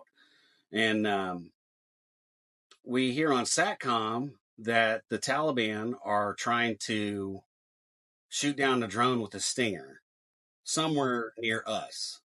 And we're sitting there going, what? And they're like, have you guys seen any activity on your mountain? And we're like, we ain't seen shit. I mean, everything's down there in the valley, way ways from us. So we're like, no, we haven't seen anything. They're like, all right, keep your eye out. We get another call saying it. Same thing, maybe about 45 minutes later. And you hear the drone overhead, and we're looking around. We don't see nothing. And we tell them on the sack, I'm like, we don't see nothing. And they're like, all right, we're going to have you guys move down here before too long and with the rest of the unit off the mountain. I was like, okay. Right after we let go of the radio, we start hearing footsteps behind our hide site. And I'm like, oh, fuck. And This is the daytime? Yeah, daytime. And we're all covered up. And I'm like, fuck, man. And I look over at our sniper and I say, where's that coming from? And he goes, I think it's directly behind us. And I'm like, I think it is too. And I said, I can't tell if that's human footsteps or if that's animal footsteps. It was loud, kind of, very similar to a human, but not me being a hunter. I know the difference when an animal walks through the woods compared to a human. So I'm sitting there, I'm listening to it from, and I'm like, I said, I'm not going to, because we were about to just blow the claymores and just be like, fuck it, whatever's on the other side is just getting blown. Because the last call we got told was that there was Taliban somewhere around us with weapons and stingers trying to get in a position to shoot down that UAV. And so that's all we thought was that's probably them. And so I got two clackers in my hand. I'm just about ready to wow. Yeah. And I was like, let me poke over real quick and see. And I look over, just barely look over top of the rocks, and it's a fucking camel, and I'm eye to eye with the damn camel. After that, we packed up and we moved back down with the rest of the battalion, and then got extracted. So that was probably one of the most memorable times. Because that was just never blown a claymore before, and I'm just sitting there going, oh my God, I'm getting ready to blow a damn claymore. So you guys get back from Afghanistan. You go back to Campbell. Yep. What happened next? What'd you do then? I re-enlisted in Afghanistan underneath 18th Corps commander at that time. 18th Airborne Corps commander. He's the one who did my re-enlistment. There was some fighting back and forth with that contract as well because I wanted to stay at Campbell a little bit longer. I'd already been there for, I think this time by 4 years. And I'm like, if you guys can keep me here for a little bit longer, I'm like, at least a minimum of 2 years. I'm like, that'd be great. And so they were like, we can't necessarily do that. They're like, but the Army because of the big army. They're like, they may say, no, you've been here long enough. You've got some combat underneath the belt. Let's send you down somewhere different. And I'm like, nope, nope, nope, no. I don't want to do that. I'm like, not yet. I just got promotable to E6 in Afghanistan. So I get back, or based on my re-enlistment, I told them if they could give me Pathfinder school in 2 more years at Campbell, I'd stay. So we worked it out, and worked it out that I got Pathfinder school once I got back. So as soon as I got back, I went on leave for 2 weeks, and then went to Pathfinder school, knocked out Pathfinder school, and then turned around and went straight down to Fort Benning for VNOC, which I don't know what they call that now. I don't know either. I think like advanced leader course, yeah, something like that.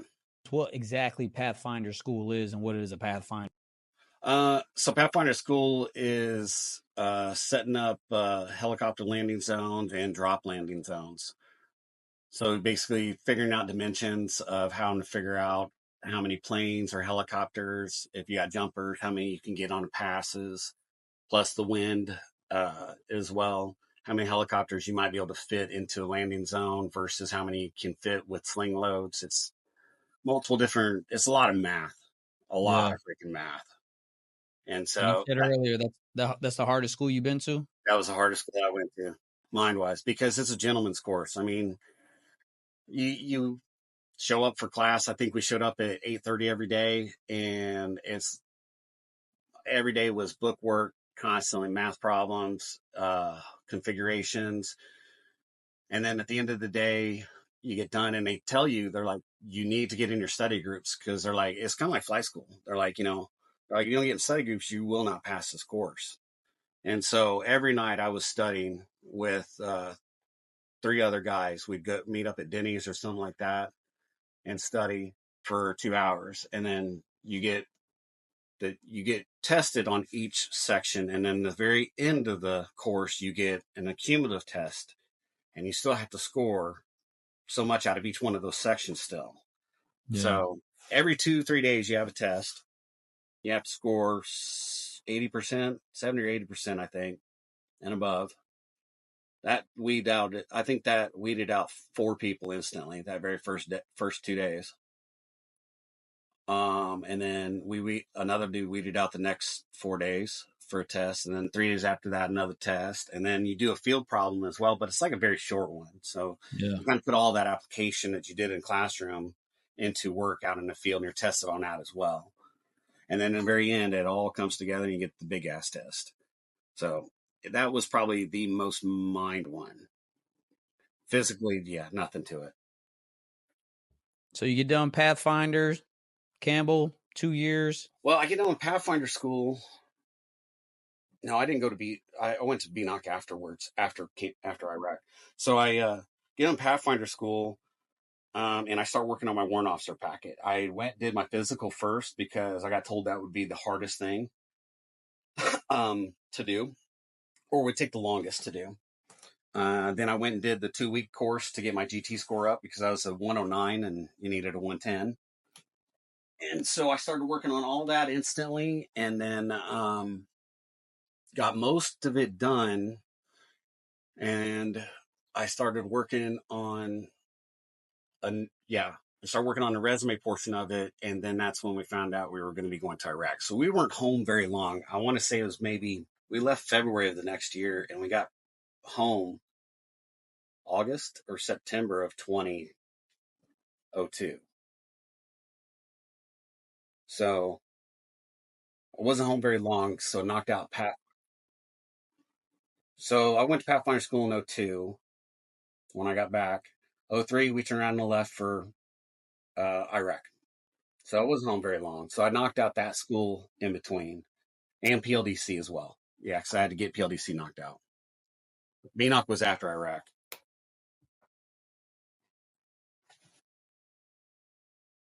Oh, fuck. Insane. So we missed, in Afghanistan, we missed a portion of 187, obviously. They got Anaconda. We got the cleanup, which wasn't really much. So, yeah, there wasn't a whole lot of fighting for us when we showed up in Afghanistan. We did a shit ton of patrols and stuff like that. But very, very few firefights. The Iraq, though, it's a huge difference going from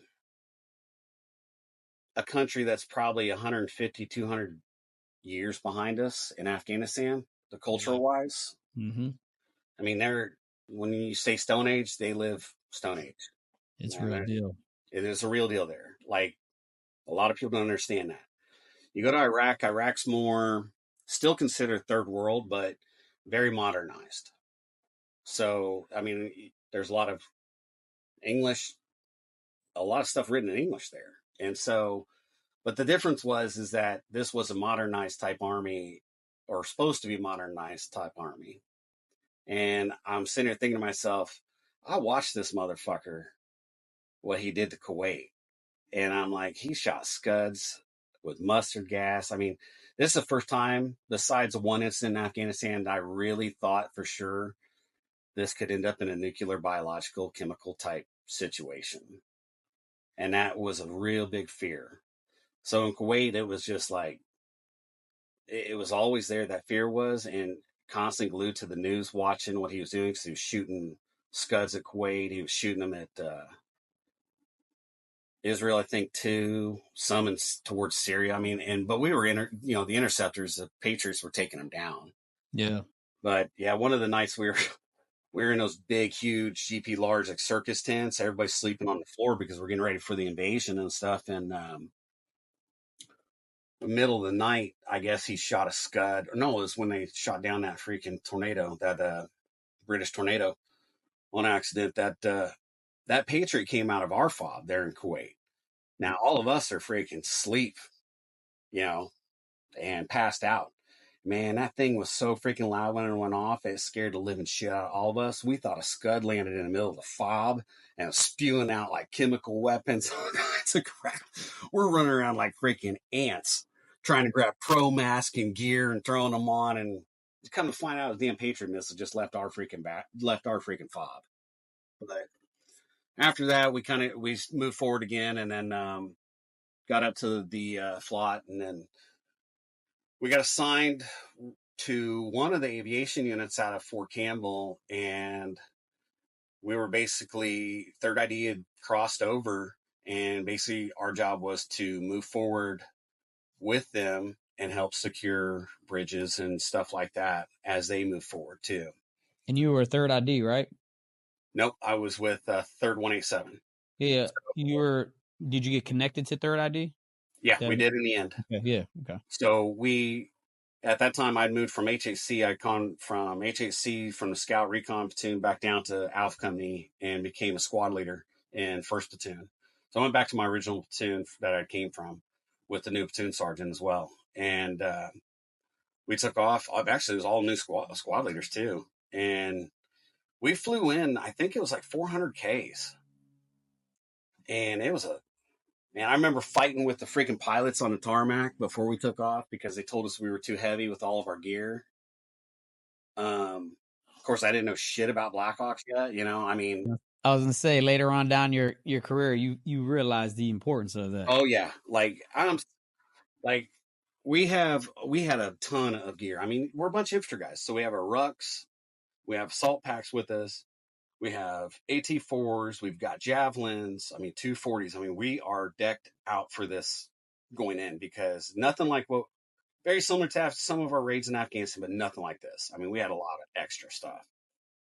And so they asked us, the pilots came up, crew chiefs came up. They're like, hey, how much do you think you guys averagely weigh?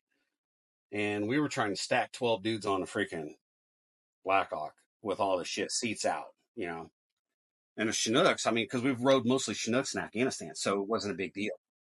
Yeah, so we were sitting there thinking this. I'm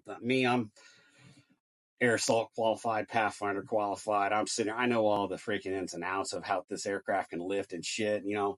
They come up and they're like, so how much you guys weigh? And we're like, probably an average about 350. I would probably stay with that 350, maybe 400, be on the safe side. And they're like, come back a few minutes later and they're like, well, we can only take about 7 or 8 of you at a time.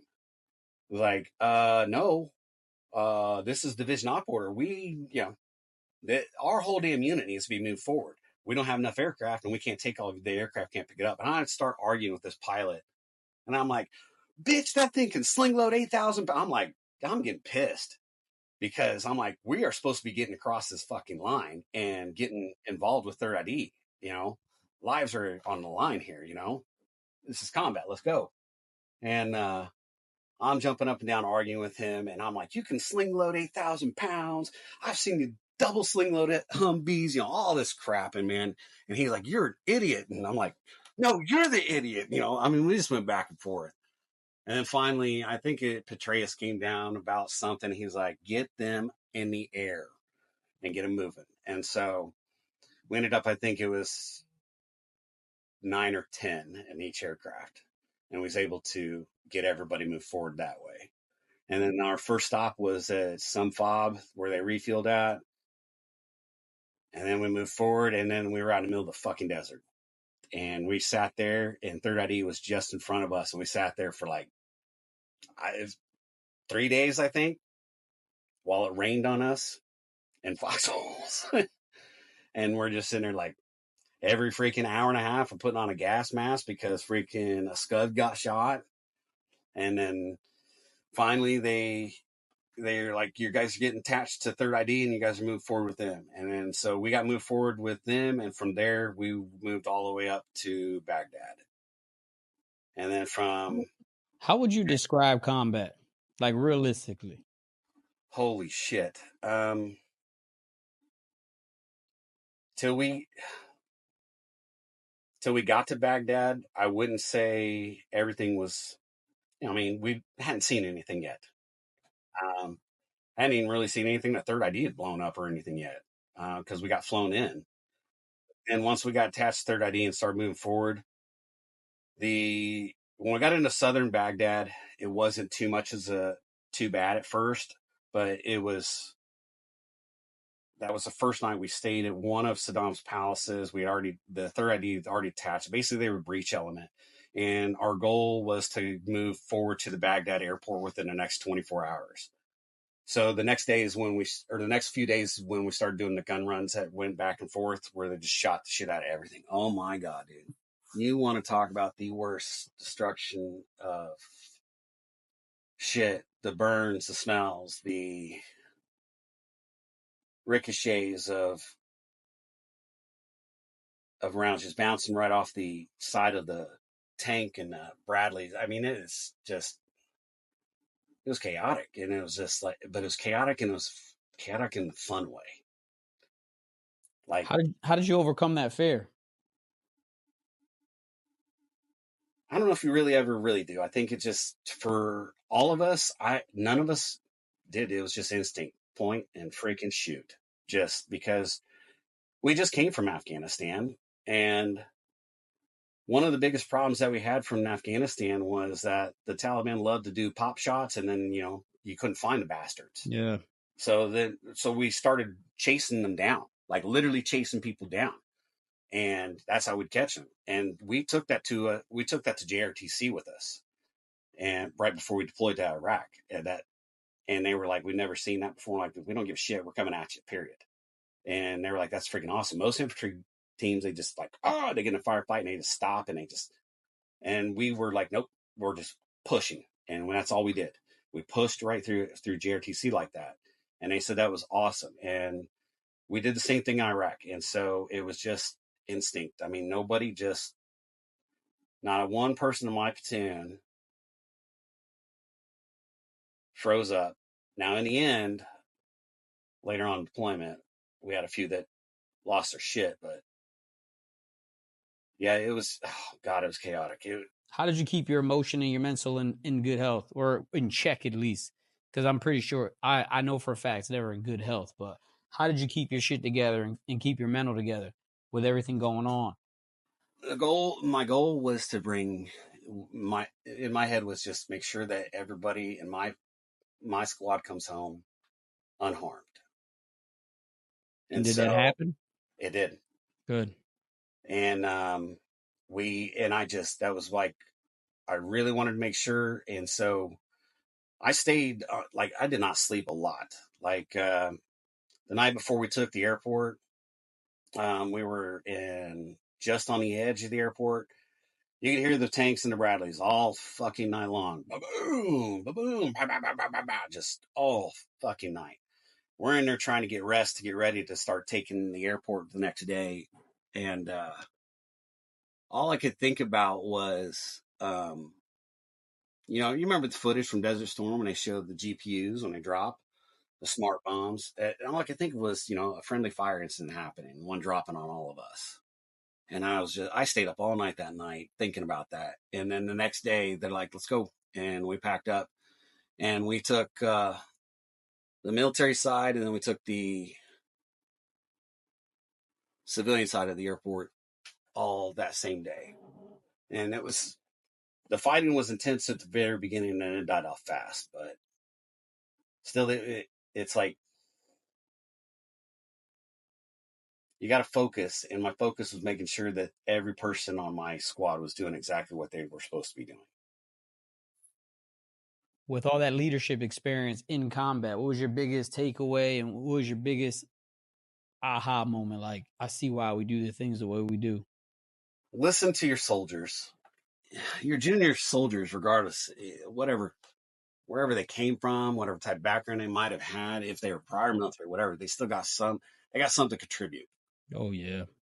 So always take that into account. And I grew up as lower enlisted where I had NCOs that didn't. And I fought with NCOs a lot. Even when I became an NCO, I fought with NCOs a lot about not listening to their soldiers. And when my platoon sergeant got injured in Iraq and I took over, that was one of the big things. I'd got a brand new PL too. Jesus Christ. Brand new non-tab PL. Non-tab PL. Infantry PL. How do you give me a non-tab PL? My PL got promoted to XO, and he's like, well, there's plenty of range. So what's non-tab PL mean? He didn't have a Ranger tab. And that's a platoon leader. That's not good. That's not good in infantry as a platoon leader.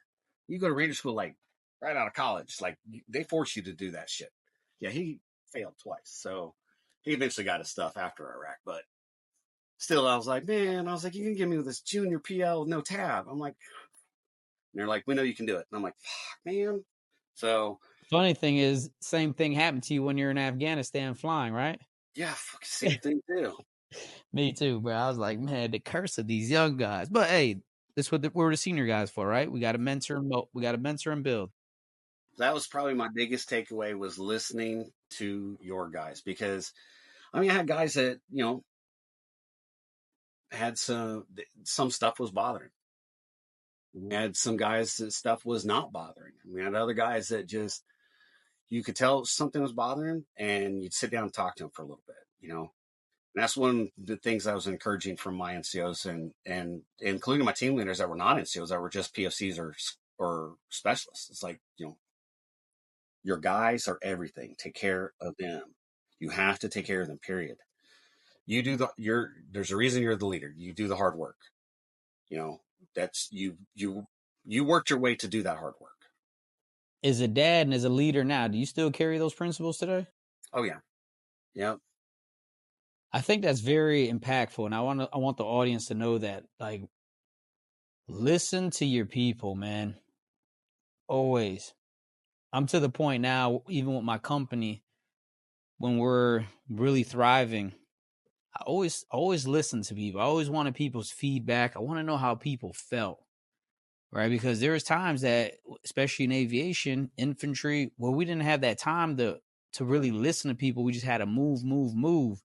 Later on, we'd come back, right? And we check on everybody. But sometimes we didn't have that luxury. So that's huge that you said that. Listen to your people. I think that's a huge takeaway for the leaders out there. Listen to the people that you care about and love. You'd be surprised how much they'll show you they care about you and how much they love you in return. Oh, absolutely. Especially if you're a very engaged leader. Mm-hmm. If you're very engaged with them, especially if you are talking to them about things like their mental health and things like that, to help them see where they're sitting at. Because, we had one of my squad leaders got sent back home because he's self-medicated. about 8 months into the deployment. Things had settled down. Operations in Baghdad had finally stopped. We had taken all of Baghdad. Bush declared the ends of combat operations. At this time, I think we were operating out of a school, and we were down to platoon size elements. We went from company size or battalion to company size down to decentralized down to platoon size element operations. And so we were operating out of a school, one of those schools they put, missiles and all kinds of junk in and stuff. Got it all out of there, and we used that as a base of operations. And we saw a lot of stuff in. I follow some groups on Facebook, like prepper groups. Yeah. People that some of the people that are on there, have some of the weirdest conspiracy theories, but Yeah. they're always prepping for a shit hits the fan scenario type thing. And I always go on there and I read the stuff that people put on there, what they think would happen if shit hits the fan, how they're going to protect their families.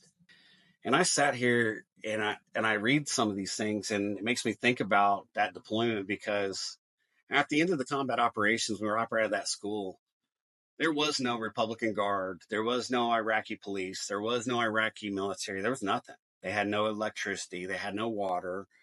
There was no food, no stores. I mean, nothing. I mean, and this is in a huge populated place. And every person there has a gun, just like America.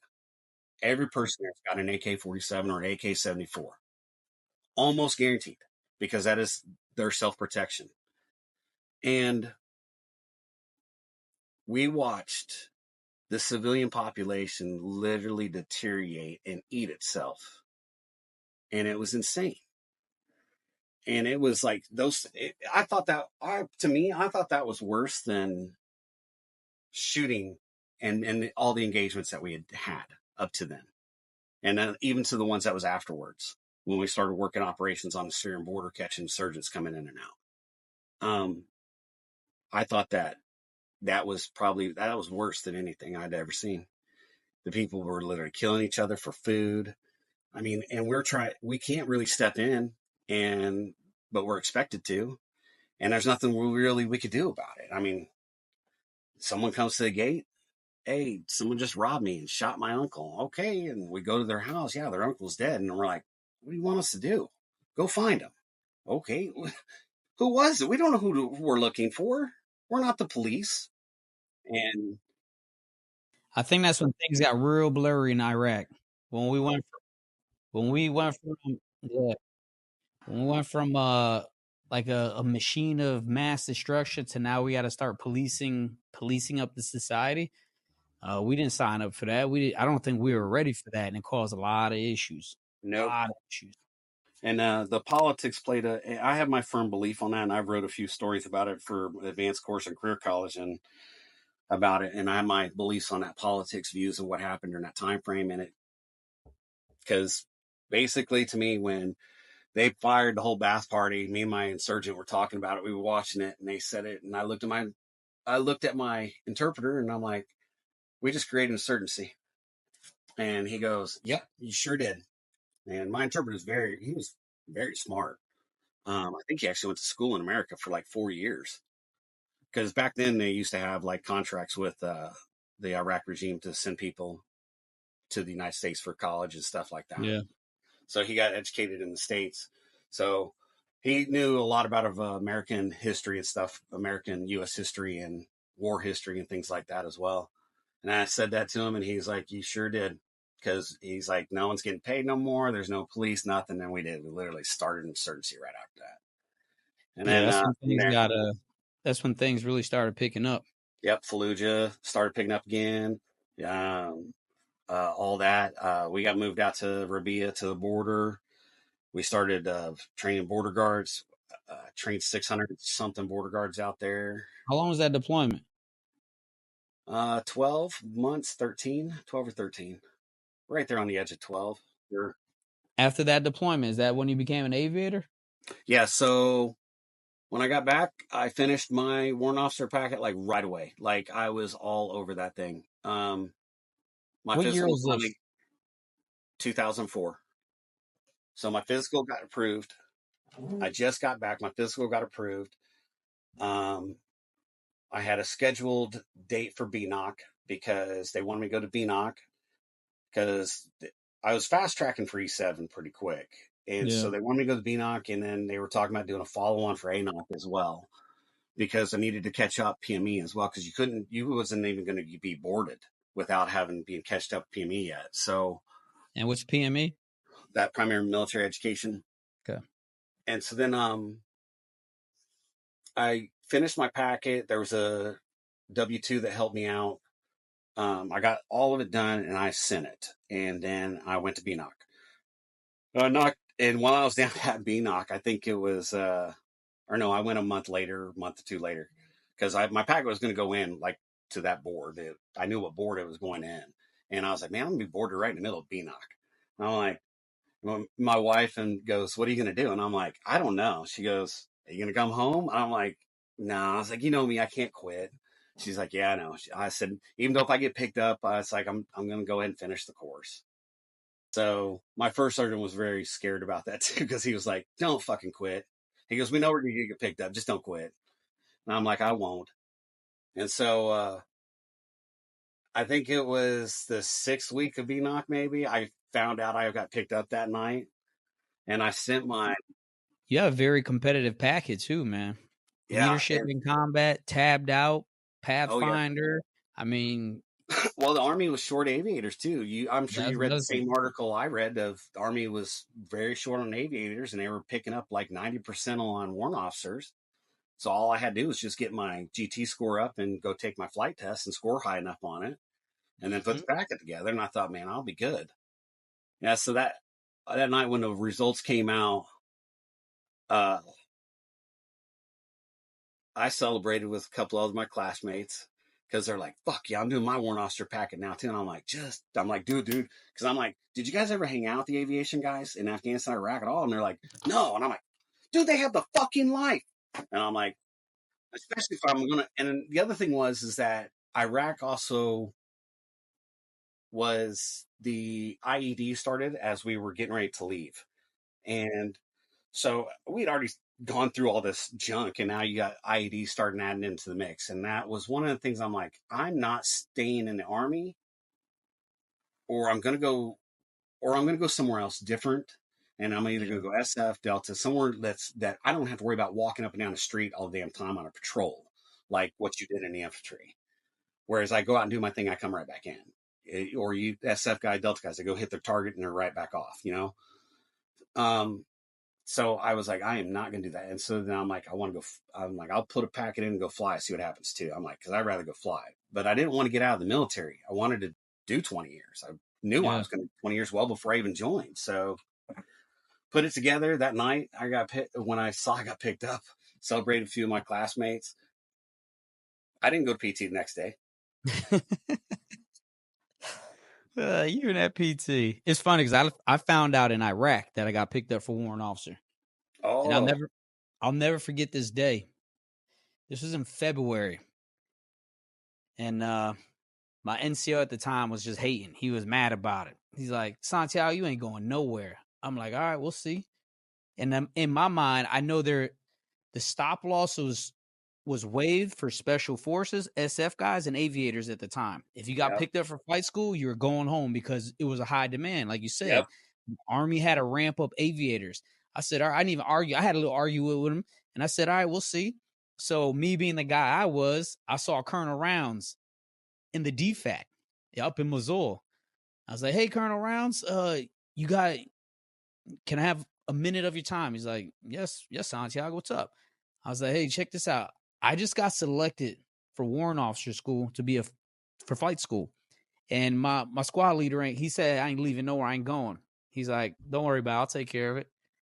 2 days later, I had the memo leaving on a C-17 gone. That is awesome. It's just a test that guys like us that we get things. It's like that book Go Getter. You make things happen no matter what. Even Yep. if you have to ruffle some feathers, you have to get what you want in life. You just have to make it happen. Yep. All my whole leadership wanted me to go green and gold. And because they knew I was putting my warrant officer pack together. They knew I was doing it. I had to have letter of recommendation from some of them. So, but there at the end of Iraq, like they all came up and they were like, "Hey, they're like, we think that you should rethink this about warrant officer." And they're like, "We think that you'd be a great infantry officer instead." And I'm like, I think you would have too. I'm like, I'm not getting my ass blown up. I'd have been like, all right, I'll think about it. Thought about it, not changing my mind. Let's go. Exactly. So I was like, I can't do that. I'm like, I'm not taking my chance on the ground. I'm like, this was insane. This deployment alone was insane. And so So I was when did like, you show up? When did you show up to flight school? so I got picked up June.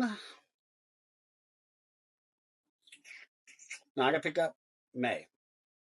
That's May of 04? Yeah, May of 04. I was in warrant officer school. I started flight school on June 6th, 2004. Okay, because I graduated walk September 18th, 2004.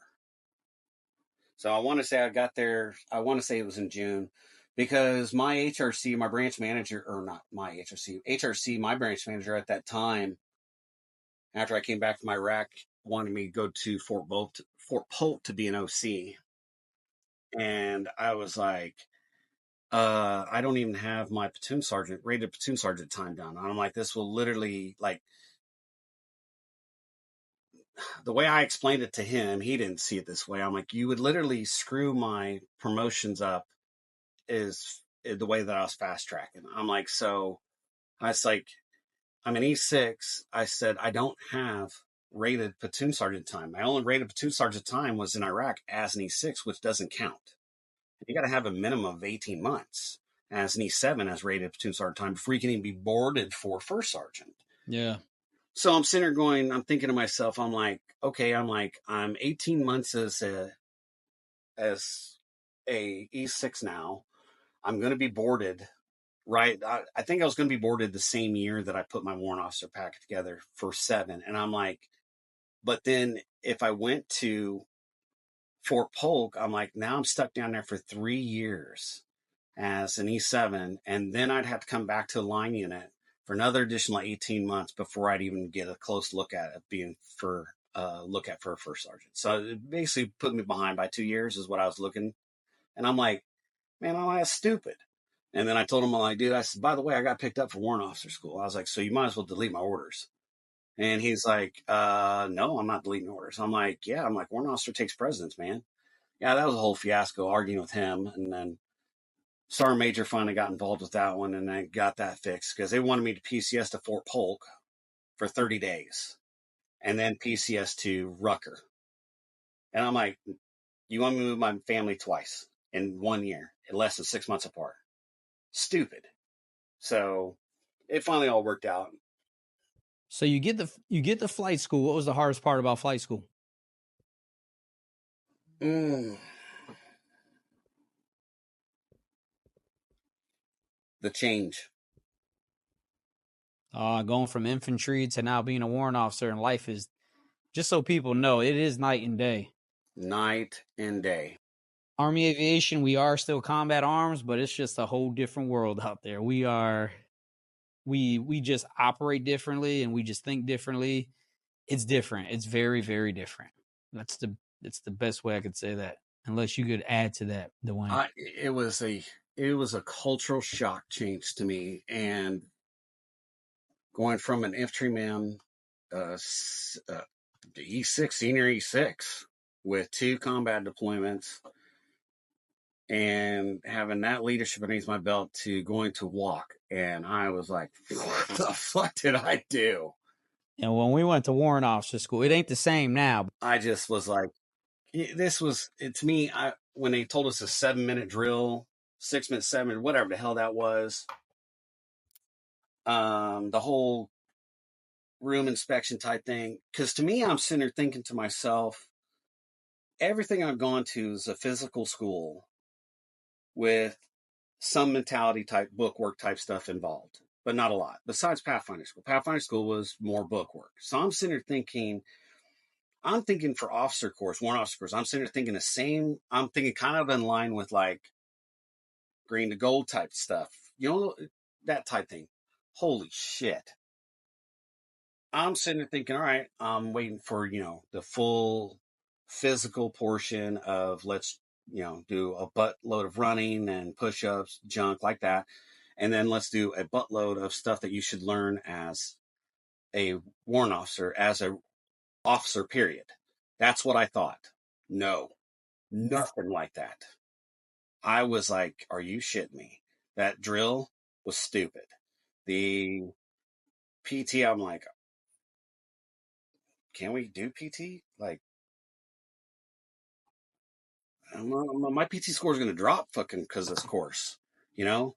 And then uh, finally, and the whole standing in the freaking yard, comment of the day, greeting of the day type shit. I was just like, It was just like it was a rite of passage to become a warrant officer. That's all it pretty much was, it man. pretty much was. The nut to butt stuff in the chow Yeah. hall. Oh my God, the scene. I'm like, this is at the Shit end was of the, asinine. you know how like at the end of the course they give you that critique sheet. Yeah. Yeah, I tore that sucker apart. Like I just That, like, that's why it's different now. I think a lot of people didn't appreciate the course, and they well, changed it now. you remember Mr. Williams who was in charge, the company commander at the time? Yep. Okay, so my critique my critique made it to him, and me and him had a sit down talk one on one. And because I went to walk sterile, I was told to go to walk sterile, so all my uniforms are sterile, right? And we're now at the end of walk, and it's like the last day, and we're doing day before graduation.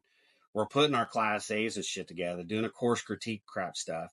I knocked mine out. I mean, I spent some time on that thing, and then I gave it to the cadre and went back up. And then about 15 minutes later, I get called down to the building, and I'm like, okay. And I go over there. I'm standing outside. At this time, I put on my BDUs, and I was in my regular BDUs with all my shit on it. So my tab, CIB, everything, and all the cats are like, "What the fuck?" And one of the guys stops. He's like, "You're the one who wrote the critique," and I'm like, "Yeah." He goes, "Man, fuck you." I was like, and I go, "For real?" And he's like, "Yeah." He's like, "This course isn't a bitch course." I said, "It is a bitch course."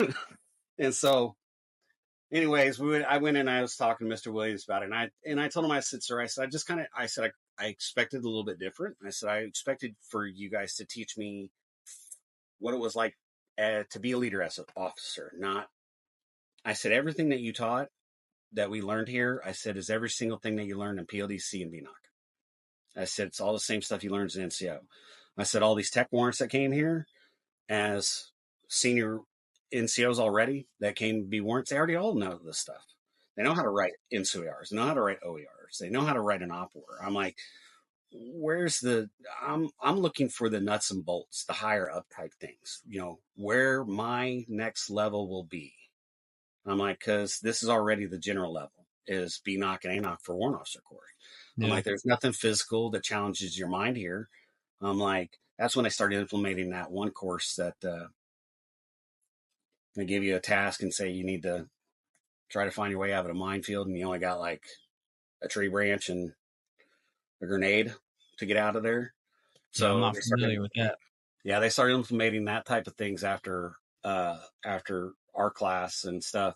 And there was in my class, there was more than just me. There was quite a few of us because we had like, if I think 4 SF guys, 6 of us, 7 or 8 of us that were tabbed out. I mean, there was about, I'd say almost close to 20% of my class was prior infantry SF guys. And so for us, we kind of blew that critique a little bit apart, and we were like, yeah, this is just like, we already know all this stuff, where's the, Was Fort Campbell your first duty station as an aviator? Yeah, I was. I'd asked for anything but Fort Campbell because I just got done doing 6 years there in the Rockasons. So I was like, can I go somewhere different? Because really, Blackhawks was not my first aircraft. It was supposed to be 58s, and then the 58s went away, and then the the group that I was with, we were supposed to go into the Apache course. And then since we had been on hold for so freaking long waiting to get in, they were like, yep, we need to get you over to the Blackhawk course instead. So I didn't do like Flight School 21. I did that old school flight school. And so then did BCS in the 58s and all that. And then in Campbell. And then when basically with our class, the Campbell, for all of us, they're like, I think one person got to go somewhere else. The rest of us, we all literally went to Campbell. And I'm like, fuck. Where'd And you get assigned to when you first got to Campbell? 6101 Charlie Company. What year was this? 2008. No. 2006. Sorry. 6. Yeah. Because I just got promoted to W2. That's how long I got stuck down in flight school on hold first. Damn. Different freaking classes because of the bubbles. Yeah. So you show up, brand new warrant officer, Charlie Company, 06. I got there in I got there in 06. Shit. Damn, did I? Yeah, I got there in 06, in August 06. I think it was October 06 is when I got there. So we got there pretty much the same time. So what happens next? You get to, wasn't that when Med came from Korea at that time? Yep, they just came from Korea. I signed into battalion. I was talking to the battalion commander. I can't remember who it was at the time. And he's like, you got a lot of experience behind you, obviously, as a ground guy. And I said, yeah. And he's like, I'll give you the option. He's like, you want to go fly VIP or medevac? And I'm like, fuck VIP. I'm like, I want to go fly medevac. I want to, my connection to my boys there, something like that. Because you were medevac your whole entire aviation career, correct? Yeah, except for like maybe a short stint for like maybe 6 or 8 months. Where was that at? In Riley? Yeah, Riley. That's when I was a G3 Air. So you spent from 2006 to what year? 2014? 13? 13 or 14 is when I left Campbell. So you spent 8 years in one spot. 6 the first time. Yeah. Almost another 6 to 7 years, I think, again at Campbell, or 8. So you spent, one thing I noticed about your military path, like where have you been? You and I favor each other. We've been everywhere the same places except for Benning and Riley. But I've been to Lewis. I got sucked into Campbell. And for everybody out there, when you get sucked into a Force Com division like 101, 82nd, 3rd ID, 10th Mountain, when you get sucked in, you get sucked in. I mean, they keep you there. They will, in a lot of guys, I mean, a lot of us asked to stay there, honestly, this is aviation now. I want everybody to know this is for the warrant officers. You could do some finagling, maybe go take a trip to Korea, down to Rucker for a little bit. You could come right back. And it was good for our children for the homesteading part, right? Yep. That was a good part. Yeah, if you could get homesteading. I mean, it was homesteading. At least you stayed. At least you knew you were going to, on what your rotation cycle was. But yeah, I fought a lot with Branch trying to get assignments that I could get out of a freaking stop deploying so much. But yeah, Campbell was like, I came right out of flight school and straight back to Campbell. I'm like, fudge. Got offered which one I wanted to go to. I told Colonel Anstey I wanted to go to medevac. That kind of gave me a little bit more relationship with the ground guys because that's where I came from. Because we evac'd a few people in Iraq and Afghanistan, and I just thought, that'd be a better place. And then I met Major Bonishin at the time, and he came over, and that's when him and I met the first time. Absolutely loved that guy. He was freaking awesome. And obviously, first unit, I didn't get along with people. Imagine that. I'm going to ask you a tough question. At any point, did you ever think, damn, maybe it's me? Everywhere I go, I got issues. Maybe it's fucking me. Oh, I know it's me. Oh, I know. I'm a bit hard-headed. But, yeah, there was... So I showed up there. It was... I mean, there was a bunch of us brand new guys. They just came back from, I think, Iraq. They Yeah, went they from did just get Korea back from Iraq, and they did a whole entire like switch over. A lot of us were new when we got there. Yeah, so they had a whole brand new switchover of PIs and stuff. None of us had been in a cockpit since flight school. I mean, so all the aircraft are going through reset at the time. So they only had a couple, and basically the priority was, obviously getting the IPs, PCs, and everybody else back up first. And so it took a while for all of us to finally get into the cockpit. But during that time, it was, the meaning, the bullshit freaking Woj extra additional duties, whatever you want to call them, was I was just some of them were just like out there, and I'm like, what the fuck? Why? And once again, just for the audience, this is my point here. We start all over as warrant officers, and the bullshit still didn't stop. We showed up, we had to make coffee, do the fridge fun, all kinds of bullshit. But it's just it is what it is. You go through it in every phase of life. You get past it. Just know there's other people behind you coming. They're gonna take it over. But we did it. It is what it is. Fuck it, It right? is. Yeah, I had some issues with my platoon leaders as well. I mean, one was a prior SF guy, the other one female, and I don't have nothing against females, but her and I just, me being prior infantry, just did not quite get along. I mean, wasn't that I used bad words or anything like that, but she was a pretty Christian person, and I got a sailor mouth, so she didn't like that very much. So We get to Afghanistan in 2008. Now, this is 6 years after you were in Afghanistan the first time. yeah, so What was your impression like? How did you feel being back? totally different. So we landed in Bagram, and the last time that I was in Bagram, when I remember that place, it was dirt airstrip basically. They had that metal runway type stuff for the helicopters parked on. Same with Kandahar. Not a whole lot of buildings. There was a lot of tents, more than anything else at that time when in 2002. And then you had all the Russian burnt out junk that was left from the 70s and stuff, all over, scattered all over the place on the airfields. So when I come back this time, it was like night and day. It is completely built up, brand new runway. Like that hangar was never like that before. I mean, it was just, I was amazed when I saw it. I was like, oh my gosh, this hangar's different now. Because we used to pull QRF out of that hangar before the MEDEVAC took it over. And back in '02. And then, yeah, it was like completely night and day. Like it was just, I was like, man, we actually have a good chow hall. There's showers. I mean, we actually had a decent bunker. So if you got mortared, you at least had a decent bunker to run to. So, I mean, beforehand, I mean, our wash station, we built our own wash station outside of our tent. So, I mean, and then old school. When I say old school sanitation classes, the old, we built the right. That was our first deployment to Afghanistan. That's how we had to do shit. Like you were in the field. So the showers didn't come till like later. Iraq was, Iraq, we didn't have running water or anything. So, I mean, I tell people Iraq 03, bro, you were lucky to get a shower maybe every 3 weeks to a month, maybe.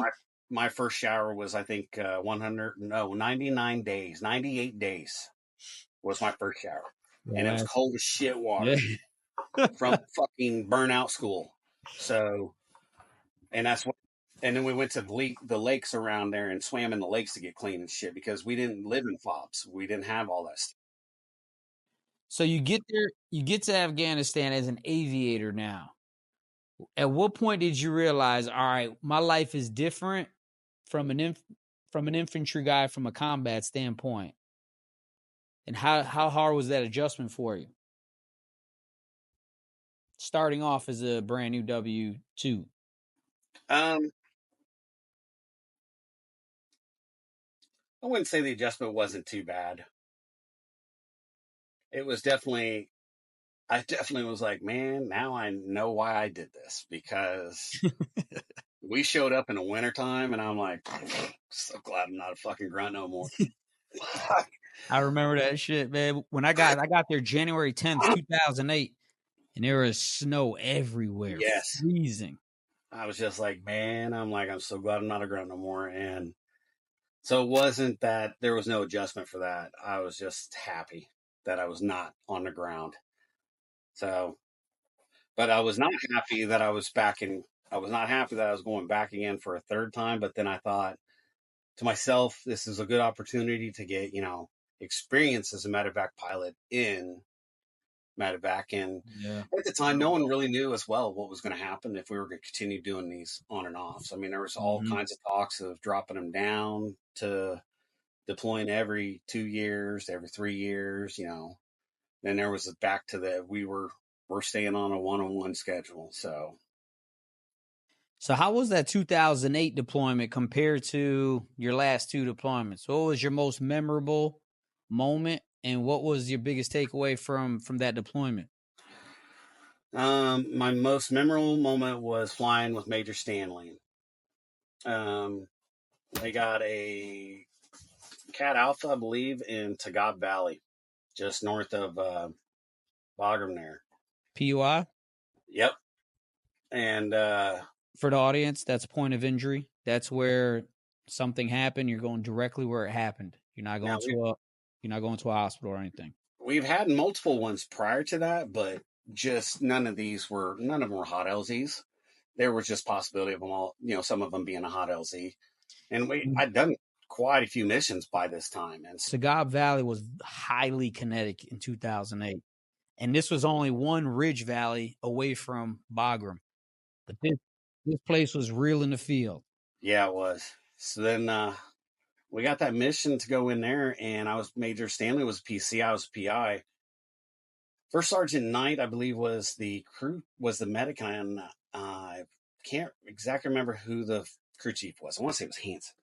I wasn't for sure, but it was a hot LZ, and what bothered me the most was that you could hear the bullets pass in the aircraft, and I couldn't shoot back. Like, I was like fucking panicking because I got an M4 right here, and I can't bust out this fucking window and start shooting back, and that scared the shit out of me. And so we're landing. I think he was on the flight controls when we were landing, and I'm just like, fuck, I'm doing the before landing check, and I mean, you can hear all of it. And then finally we land. I take over flight controls because he's doing something else. You hear still more shit. I'm fucking sinking down in the damn fucking seat, dude. Cause I'm like, man, fuck this. I'm like, I don't want to get fucking shot. I heard an RPG hit somewhere near. I'm like, fuck. I'm like, God. I'm like, hurry up, get the goddamn patient. And so that was like my first ever real heavy medevac mission like that. And like I said, what scared me the most wasn't the bullets flying. It was that I could not shoot back. It's like having a freaking jam in the middle of a firefight. I tell everybody this: the scariest thing in your life is when you squeeze and you just hear click. Yes. I'm like, your heart sinks. Your shit sinks quick. You're just like, you go in panic mode and you're like, oh, and you just instantly knock out that sports. And sometimes, depending on exactly what's going on, how big of an engagement might be going on, you have to stop and just stop for a second, actually look at your weapon and go, what the fuck am I doing? And to reload it. And gosh, that was how did that change you being scared shitless at that moment? How did that change your mindset as an aviator and now a warrant officer? I knew what I signed up for. That's the way it is. That I had to tell myself that. Mm-hmm. It was getting myself back to the mentality again of it's a mental thing. And I'm like, all right, you can do this. It's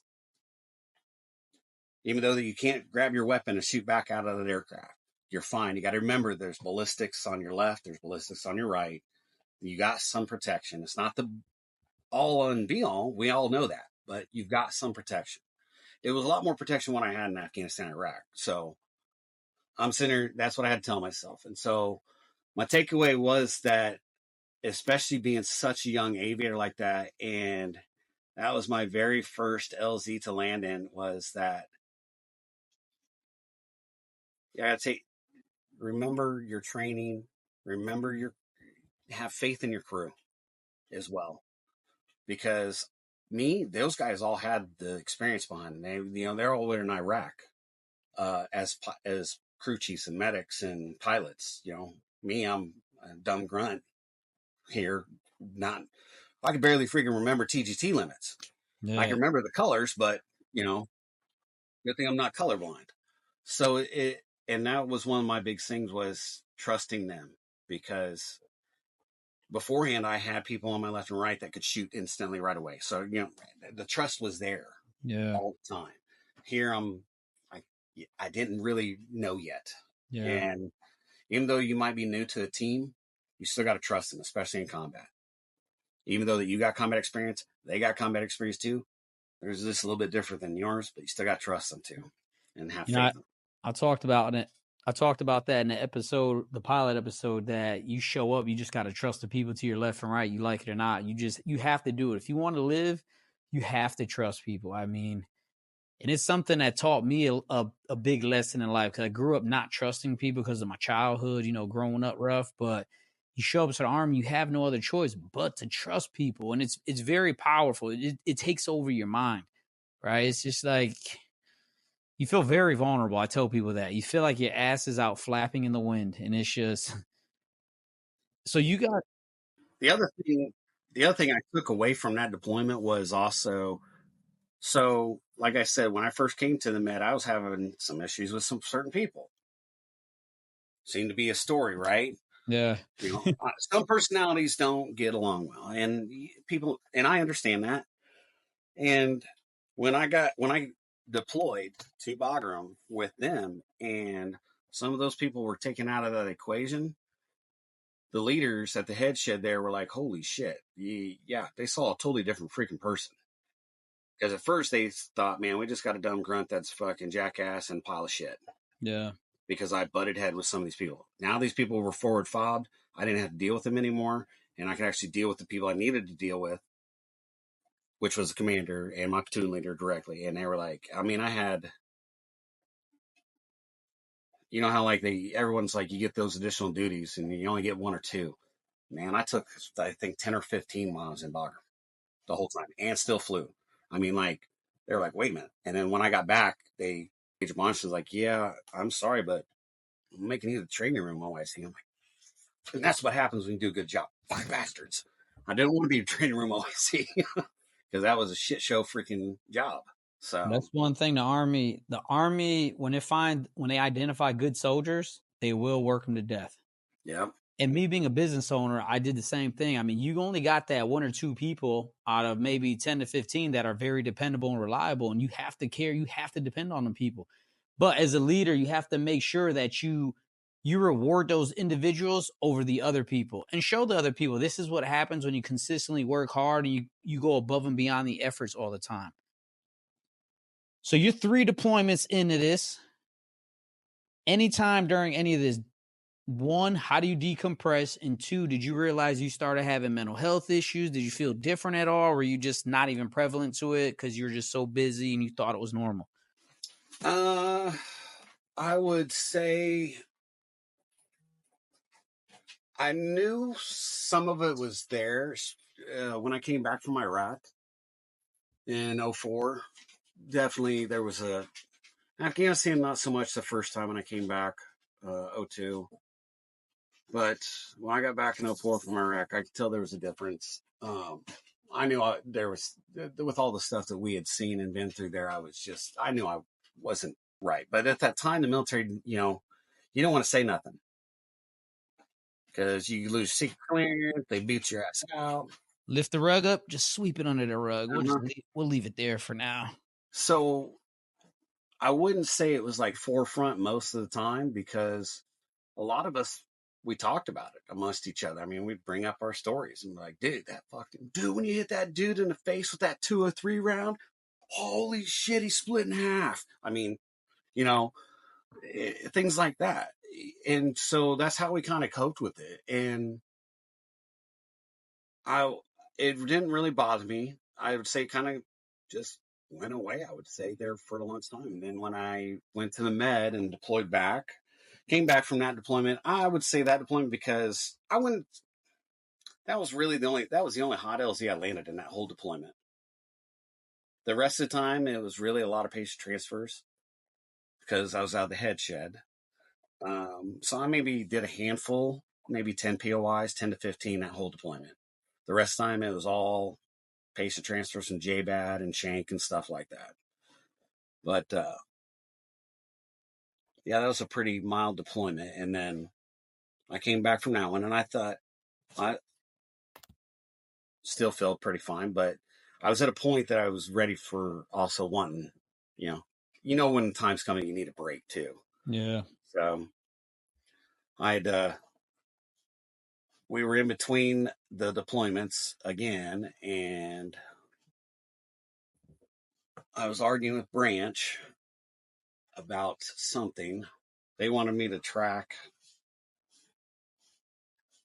They wanted me to stay at Campbell. I wanted to leave because I'm like, man, I was here 6 years the first time. I've been here already freaking another 3 years. I'm like, I'm ready to freaking go somewhere different. And I kept begging Branch to go somewhere different. They're like, well, you ain't going nowhere. And I'm like, bullshit. And they're like, he's like, you don't have enough deployments under your belt. You got to have 3 deployments under your belt and then we'll PCS you. And I'm like, I have 3. He's like, your 2 infantry ones don't count. And I'm like, how does that not count? You shitting me? So ended up, he wanted me to go to the MTP course, which I was fine with. It was just not going to happen. We got locked in for our deployment. And I ended up doing TAC ops. This is the 2010 deployment? Yeah. Down in Kandahar, right? Yep, RC South deployment. Yeah, so I ended up doing TAC ops course before we left instead because they came up to Campbell, knocked it out, worked out a deal with the command that they would try to get me to go to IP afterwards. And then Branch said if I did this one, then I would get a break, basically. So